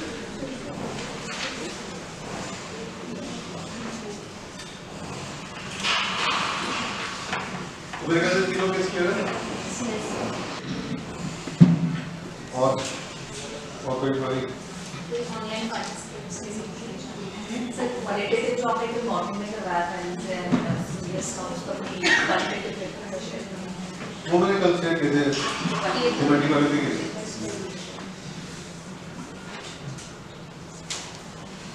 तो जो लोग लो के हैं उनको लोग क्वालिटेटिव पे ज़्यादा फोकस करना चाहिए। स्किल डेवलपमेंट में क्या क्या स्किल डेवलपमेंट में हम क्या करते हैं, आपने कोई नया कंसेप्ट लिया, ठीक है, कोई भी जो नया कंसेप्ट है, रिस्क प्रोपेंसिटी, बहुत सारे स्किल ऐसे हैं जो जैसे फिजिकली परफॉर्मेंस का स्किल भी डेवलप नहीं, मैं बोल रहा हूँ फिजिकली परफॉर्मेंस आपके यहाँ मुझे अलग रूल होगा, बगल वाले इंस्टीट्यूट में मुझे अलग रूल होगा, पूरी दुनिया में जितने कॉलेज हैं सबके रूल अलग अलग हैं। आप चाहते हो कि मैं इसका वही स्टैंडर्ड रूल बनाऊँ, ठीक है, तो वो स्केल डेवलपमेंट के अंदर आएगा। तो आपने क्या करा कि जितने भी आइटम आप ले सकते हो परफॉर्मेंस, फिजिकली परफॉर्मेंस के आइटम, मतलब research, communication, feedback, conference, MDP, MDP, जितने आप ले सकते हो, उसके बाद क्या करोगे कि इन सारे आइटम्स को कैटेगराइज करोगे कि ये 5 इस कैटेगरी में आएंगे, ये इस कैटेगरी में आएंगे, ये इस कैटेगरी में आएंगे, और फिर आप फिजिकली से डेटा लेके उसका सीएफए करोगे, ईएफए, सीएफए, और उसमें से जो भी आपको आइटम हटाने हैं हटा देंगे, और आप बताओगे कि ये जनरलाइज स्केल है जो हम फैकल्टी डेवलपमेंट के लिए, फैकल्टी परफॉर्मेंस के लिए यूज कर सकते हैं।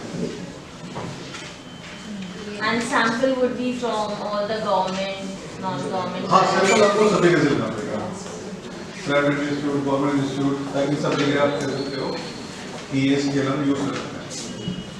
And sir, इसके लिए जैसे इंटरव्यूज भी लेने पड़ेंगे, is it compulsory for developing? नहीं, इंटरव्यू का चॉइस है। जितने भी आप पेपर देखोगे ना स्किल डेवलपमेंट के, अगर तो थ्योरेटिकल एनालिसिस के थ्रू आ रहा है तो इंटरव्यू लोगे, अगर जिस तरीके से मैं बता रहा हूँ उसमें इंटरव्यू जो नहीं है। और इसमें जो आइटम सिलेक्शन होगा, जो क्वेश्चंस हम डालना चाहते हैं, that also be should be literature support से आना चाहिए। मल्टीपल सपोर्ट होना कि आप उसमें आर्टिकल भी ऐड कर सकते हो, आप उसमें रिपोर्ट भी ऐड कर सकते हो, लिटरेचर सपोर्ट होना चाहिए, आप लिटरेचर भी दे सकते हो। हाँ, जैसे ऑपरेशन में सेल्स परफॉर्मेंस होती है, तो आपको ये हरज होगी कि सेल्स परफॉर्मेंस का भी कोई इसके डेवलप नहीं होगा, सेल्स परफॉर्मेंस का भी। तो क्या नहीं कि अब लोग पीएचडी में ले लेते हैं कि भाई impact of this on sales performance, लेकिन सेल्स परफॉर्मेंस का तो स्केल ही नहीं है। तो sir when we develop a scale, I think second order level लगाना जरूरी होता होगा। नहीं, ऐसा नहीं, वो आपकी चॉइस है, आप सेकंड ऑर्डर ले लो, फर्स्ट ऑर्डर ले लो, that is depends on the context to context. Sir इसमें रिलायबिलिटी, ईएफए, सीएफए और ईएफए तीनों चीजें रिपोर्ट। हाँ, इसमें ईएफए, सीएफए दो काफी होते हैं, बाकी तो वैलिडिटी है, मतलब आपको पूरा स्किल की वैलिडिटी और रिलायबिलिटी को चेक करना ही करना है। उसमें लोग क्या करते हैं कि ईएफए अलग डेटा लगा लिया, सीएफए अलग डेटा लगा लिया, वैलिडिटी हो गया।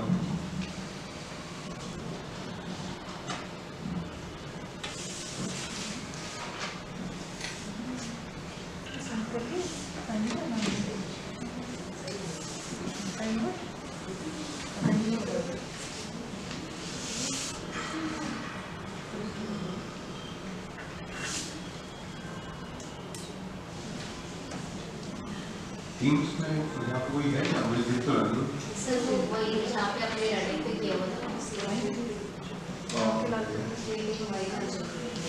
अच्छा, तो क्या है?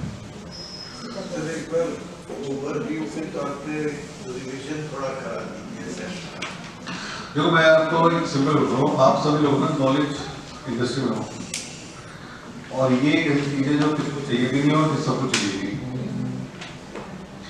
तो ट्रेनिंग अपने आप में बहुत बड़ी इंडस्ट्री है। अगर आप बाहर निकल के देखो ना तो ट्रेनिंग बहुत बड़ी इंडस्ट्री, बहुत बड़ी। और लोग क्या करते हैं कि जैसे यूट्यूब पे डाल देते हैं कि अगर आपको व्हाट्सएप से अपना बिजनेस बनाना है तो ये ट्रेनिंग अटेंड करो। अभी मैंने एक वीडियो देखा कि हम आपको सिखाएंगे कि व्हाट्सएप से बिजनेस कैसे बनाना है। बड़ा कॉमन प्रॉब्लम है। मैंने जब पैसे देता हूँ कितने मांग रहे हैं तो 99 रुपीज़। मैंने कहा कुछ भी नहीं है, कुछ ना भी सिखाएंगे तो एक आदमी भी सिखा दिया होता है। तो मैंने 10 ज्वाइन कर लिया। पता चला उस वर्कशॉप में 2000 पार्टिसिपेंट हैं। तो ये नॉलेज इंडस्ट्री है। तो नॉलेज इंडस्ट्री में अगर आप रिसर्च प्रॉपर्ली करते हो तो क्या नॉलेज क्रिएशन है, ठीक है। तो नॉलेज अगर आप इकट्ठी कर लेते हो और आपको बेचना आता है तो इसमें आप बहुत कुछ नाम कमा सकते हो, पैसा कमा सकते हो। ये बहुत बड़ा सेक्टर है, बहुत बड़ी इंडस्ट्री है। और इस इंडस्ट्री में बस ये है कि 99% फैकल्टी मेंबर को अपनी ताकत नहीं पता कि मेरी नॉलेज की ताकत क्या है। दूसरा, उनको बेचना नहीं आता। एक तरफ वो है जिनको नॉलेज चाहिए, एक तरफ आपको जिनके पास नॉलेज है, बस दोनों को मिलाने का जो सोर्स है ना वो आपके पास नहीं। वो रहेगा मैनहट्टन, और वो ऐसा शहर है कि उसमें एक छोटी सी कुटिया भी ना आपको 10,000 में मिलेगी। मतलब होटल का छोटा सा रूम भी आपको बहुत महंगा मिलता है। उसकी वर्कशॉप अटेंड करने के लिए पूरी दुनिया से लोग जाते हैं। एक वर्कशॉप में 500 लोग होते हैं, कम से कम पूरा हॉल बुक करता है। फीस 1 लाख रुपए, तो 500 लाख एक ही ट्रेनिंग से कौन, और पूरे साल भर कुछ नहीं करता, घूमता है। तो ट्रेनिंग में वो पावर है। अच्छा, अब ट्रेनिंग में फैकल्टी को करना क्या चाहिए? पहली बात तो कि 10 टॉपिक में मास्टर मत बनो, एक टॉपिक कोई चलिए, और वो टॉपिक ऐसा होना चाहिए जिसकी मार्केट में डिमांड हो,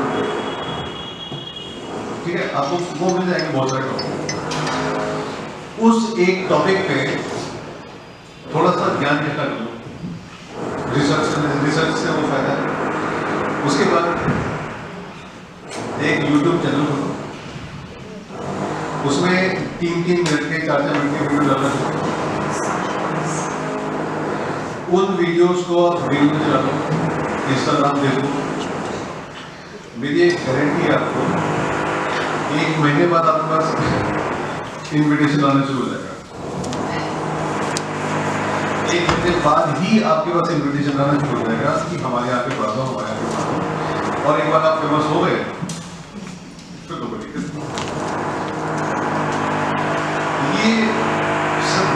ये प्रॉब्लम क्या है कि फैकल्टी को, मैं सही बता रहा हूँ, शर्म आती है वीडियो बनाने में।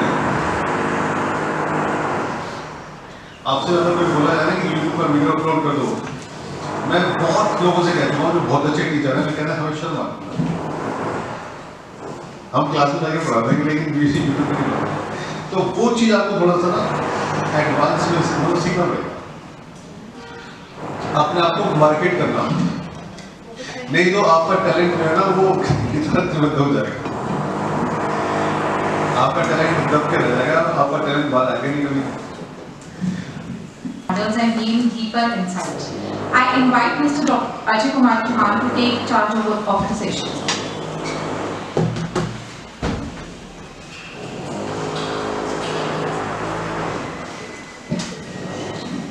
Okay, so any query? you. Anyone want to ask? Sir, I'll ask online participants also. Okay, so those who are in online mode, if they want to ask anybody, please ask.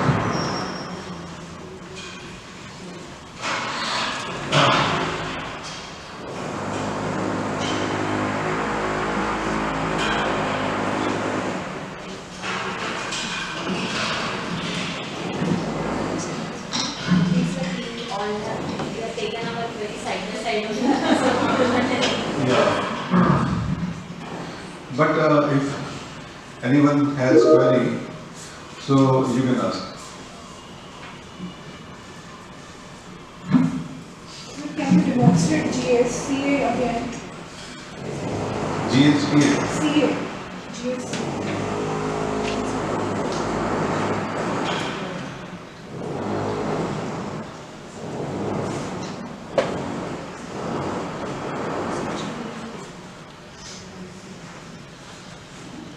देखो ये जो आपका GSCA है, अगर आप ये paragraph पढ़ते हो तो ये बेसिकली क्या कर रहा है कि weighted sum of observed variables, और किसी भी कंस्ट्रक्ट में जो ऑब्जर्व्ड वेरिएबल्स होते हैं वो उसके आइटम्स हैं।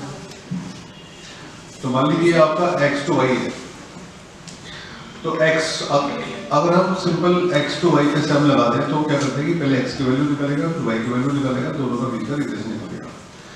इस मेथड में वो क्या कर रहा है कि पहले सारे आइटम्स का रिलेशन y पे निकालता है। तो अगर आपके 5 आइटम है तो 5 बीटा निकलेंगे, फिर उनका वेटेड सम वेटेड एवरेज करके 5 कोएफिशिएंट्स निकालना है। तो मेथड ही डिफरेंट है, सेम काम करेंगे।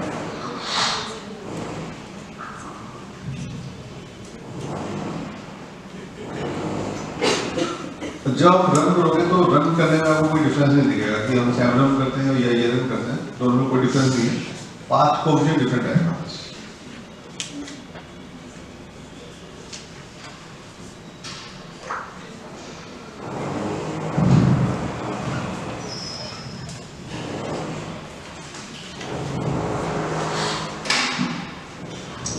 Okay, so for your query.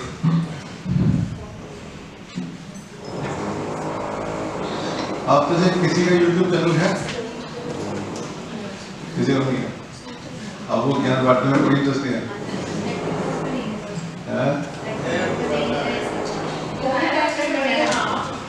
वो कभी जोश में मत गया होगा।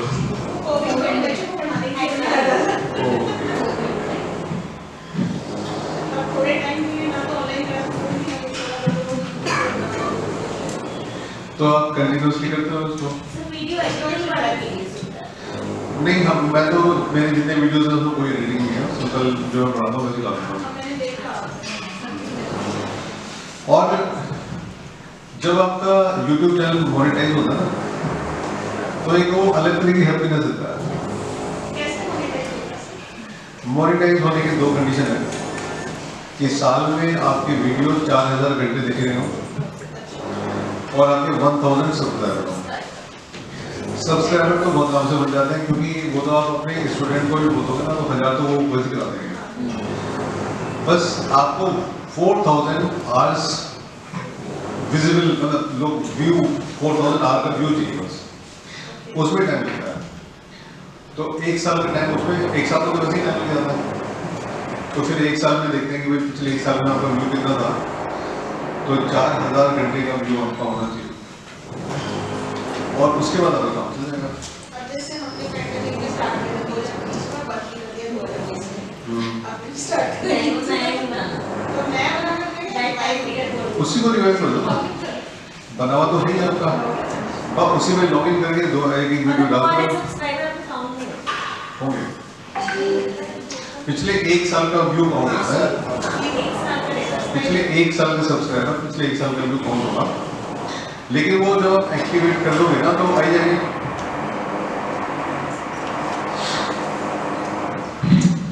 और इससे देखिए मार्केट को ना पता लगता है कि आपको आता है, और मार्केट को अगर आपको मार्केट को पता लगता है तो मार्केट आपसे पूछेगा भी कि भाई हमें बताओ, तो कंसल्टिंग अच्छी खासी मिल जाएगी।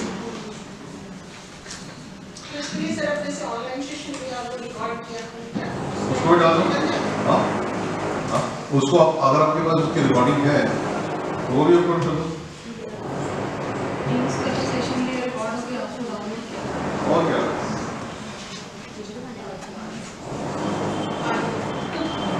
और आजकल एक नया सिस्टम शुरू हुआ है पॉडकास्ट, आपके सर्विस देते हैं पॉडकास्ट, तो आप पॉडकास्ट ले सकते हो, आप पॉडकास्ट दे सकते हो, इंटरव्यू दे सकते हो, इंटरव्यू ले सकते हो, और मुझे तो लग रहा है कि आप सभी की पॉडकास्टिंग शुरू हो जाएगी इसके बाद। अभी आपके डायरेक्टर साहब दे रहे हैं वो, फिर उसके बाद आप में से पूछेंगे कि आप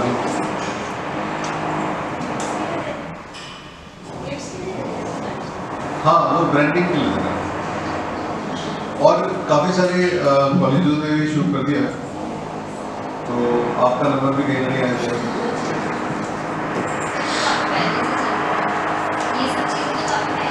अकेडमिक्स में नहीं है, एकेडमिक्स में ऐसा है, इनफैक्ट मैंने देखा है कि दिल्ली साइड के कॉलेजेस में नहीं है, बट जो गाजियाबाद दिल्ली साइड के कॉलेज है उनमें ये चीज़ बहुत ज़्यादा है।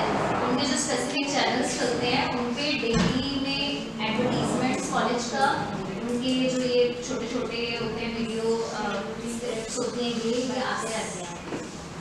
यहाँ में इस तरफ ये ट्रेंड नहीं है। हाँ लेकिन ये आएगा, आने वाले टाइम में ये आएगा। देखिए क्या है कि लाइफ को ना हम दो तरह से डिवाइड करते हैं, एक कंफर्टेबल लाइफ और एक अनकंफर्टेबल लाइफ।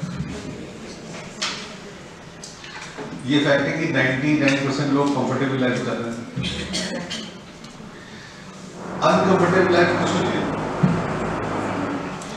लेकिन क्या है कि एक्स्ट्रा ऑर्डिनरी अचीवमेंट ना अनकंफर्टेबल वालों को ही मिलती है। हाँ, तो कंफर्टेबल जोन से बाहर निकलना पड़ता है, और कंफर्टेबल लाइफ आपकी बीत भी जाएगी, चली भी जाएगी, पता भी चलेगा आपको। लेकिन अनकंफर्टेबल लाइफ ना जिंदगी भर याद रखती है। कंफर्टेबल लाइफ से आपको सेटिस्फैक्शन नहीं मिलेगा, अनकंफर्टेबल लाइफ आपको सेटिस्फैक्शन मिलेगा।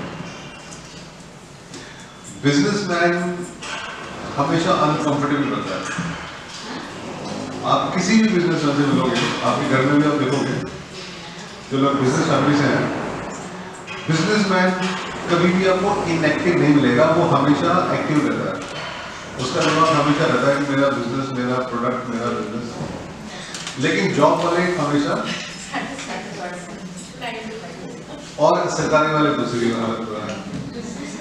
जो गवर्नमेंट जॉब में, टीचिंग में, वो और बुरी हालत में, वो बहुत ही ज़्यादा कंफर्टेबल जोन में पहुंच गए।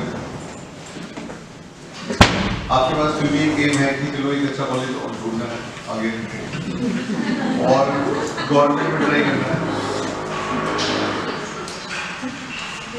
तो उसके लिए तो थोड़ा सा अनकंफर्टेबल आपके पास होगा ही।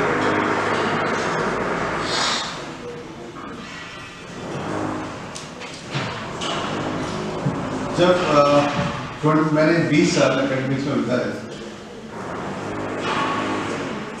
दिल्ली में मैं आया था 2005 में, और मेरी पहली जॉब थी एपीजे दिल्ली द्वारका। 4 साल बाद लाल बहादुर शास्त्री, वहाँ से 3 साल के बाद IMT गाजियाबाद, और 8 साल वहाँ बिताने के बाद एक चीज क्लियर हो गई थी कि टीचिंग लाइन में पैसा नहीं है।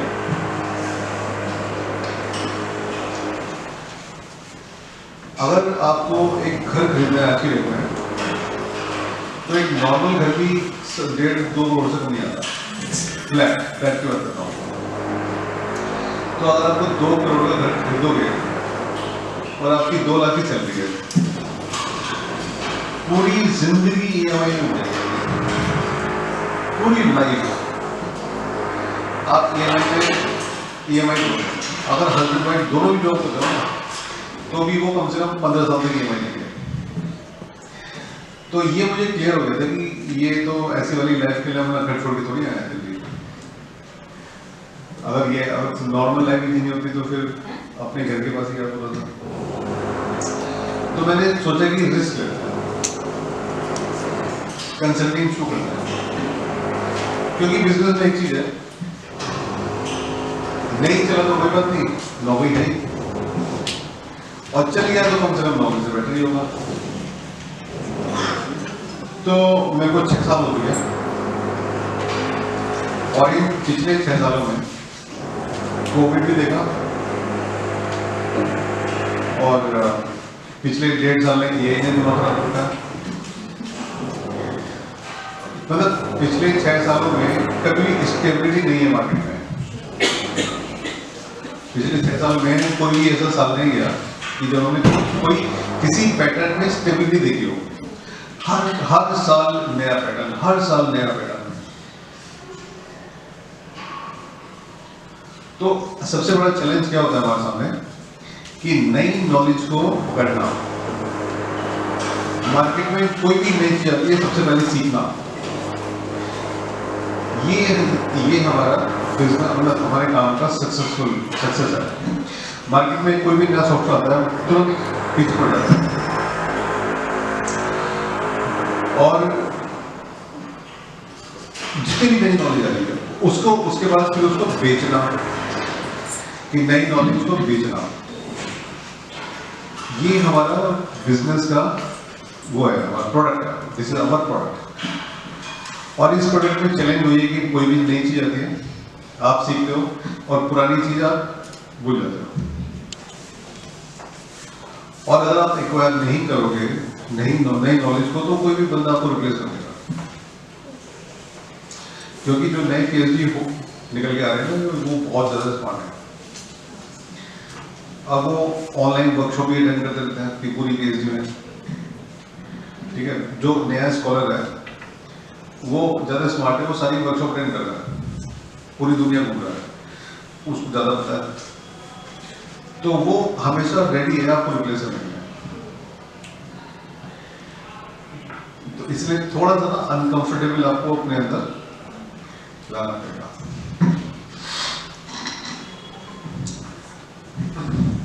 अगर जो आपको एफडीपी के मौके मिलते हैं तो उनको वेस्ट ना किया करो, क्योंकि आप वैसे तो कभी टाइम आपको मिलेगा नहीं लाइफ में सीखने का। तो जो छोटा छोटा टाइम मिलता है इसको यूज करो। आपको मैं बताऊँ, मेरा एक फ्रेंड था IMT गाजियाबाद में। हम लोग द्वारका से गाजियाबाद डेली राउंड करते थे। मैं कभी कभी रुक जाता था, वो डेली राउंड करता था, और इंडस्ट्री छोड़ गया था। तो उसको कई सालों तक प्रमोशन नहीं मिला। तो वो मुझे कहता था कि यार मैं IMT का सबसे बूढ़ा असिस्टेंट प्रोफेसर हूँ, ओल्डेस्ट असिस्टेंट प्रोफेसर। तो रिसर्च की बात करते थे। कुछ दिनों में उसने मुझसे कहा कि मैं स्टैटिस्टिक्स तो नहीं सीख सकता, मेरे पास का नहीं है, क्योंकि फार्मा बैकग्राउंड था। तो किसी ने उसे कहा कि केस स्टडी लिख ले, अगर रिसर्च पेपर नहीं लिख सकता तो केस लिख ले। तो उसने केस लिखा। तो पहले केस लिखने में 1 साल लग गया, वो उसने IB में छपा दिया। तो उसको इस समझ आ गया कि हाँ ये मैं कर सकता हूँ। तो उसने दूसरा तीसरा, आज उसके 200-300 केस हैं। हार्वर्ड में उसके 3 केस पब्लिश हैं, और 4-5 साल बाद वो चला गया मनीला में कॉलेज है, एशियन इंस्टीट्यूट ऑफ मैनेजमेंट, उसके डीन है आज के दिन में। तो क्या होता है ना कि एक छोटी सी आइडिया कई बार आपको बना देती है। सो इसमें इंडिया का टॉप नंबर 1 केस राइटर है संदीप पुरी। आप उसका नाम सर्च करोगे तो वो पूरे इंडिया के मतलब पूरे वर्ल्ड में नंबर 1 केस राइटर है। मतलब इससे ज्यादा केस पूरी दुनिया में किसी के नहीं छपे। और जो लोग मार्केटिंग किया तो वो तो जानते होंगे, क्योंकि ऐसा हो ही नहीं सकता कि आप केस पढ़ाओ उसका केस नाम में पढ़ाओ। तो रिसर्च में वो ताकत है कि आप कहां से कहां तक पहुंचो। हमारे साथ बहुत सारे लोग हैं जो रिसर्च के बेस पे आज IIT में है, IIMS में है, विदाउट IIT IIM बैकग्राउंड के।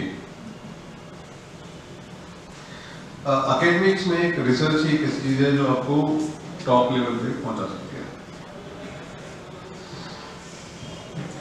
इसके अलावा कोई query?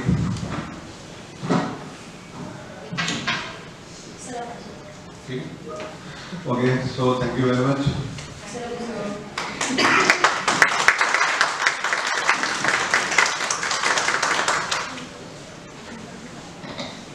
Thank you, sir, for addressing all queries and for continuous support throughout the FDP.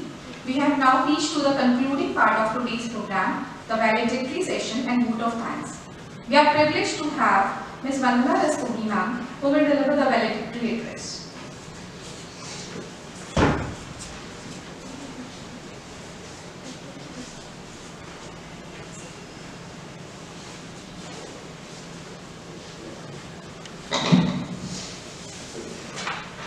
Respected resource person, online participants, and dear colleagues, on behalf of Geetarattan International Business School, Rohini, it is my proud privilege to propose the vote of thanks at the successful conclusion of the 6-day winter faculty development program on transforming data into publishable research outcomes from 10 to 17 December in hybrid mode.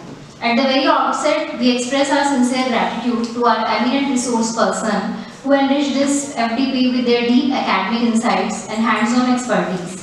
We are deeply thankful to Professor Abhijit Das sir for laying a strong foundation on multivariate data analysis and introducing participants to the essentials of statistical reasoning.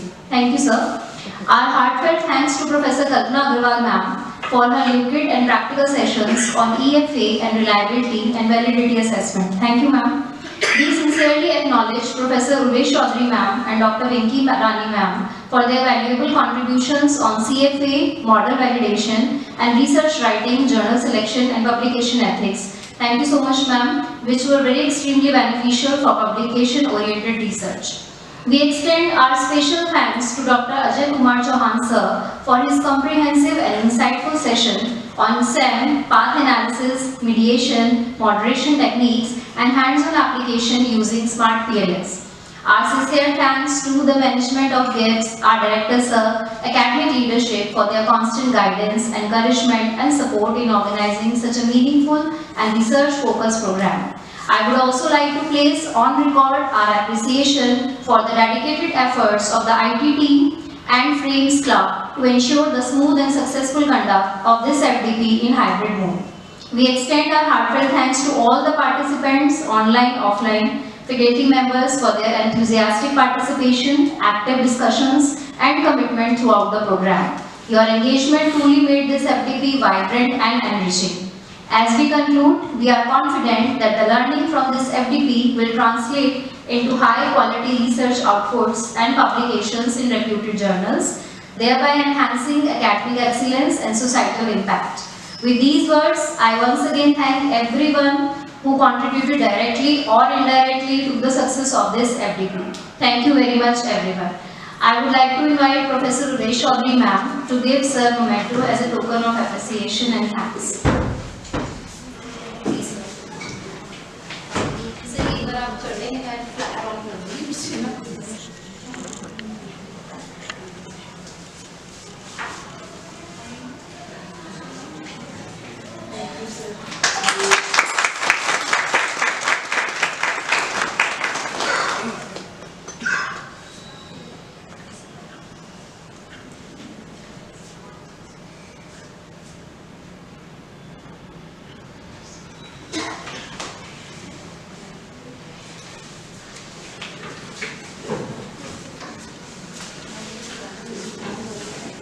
Now I would request everyone to come for a group photograph.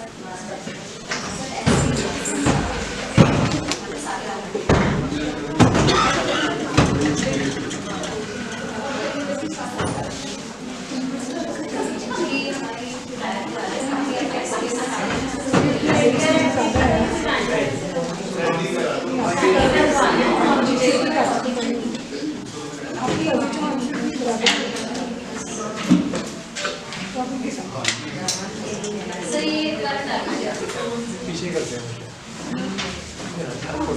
पीछे ले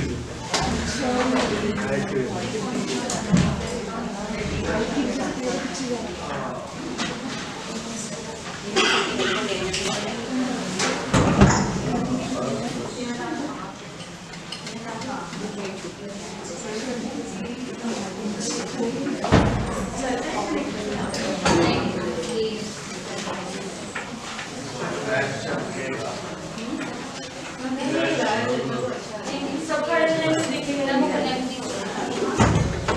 ये इधर खड़े थे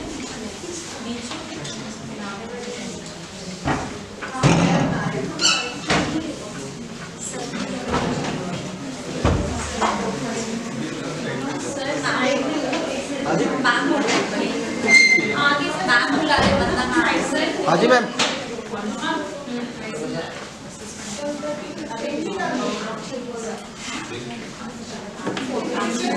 सब लोग आ जाइए हम आगे जाइए, फोटो फोटो क्लिक करें।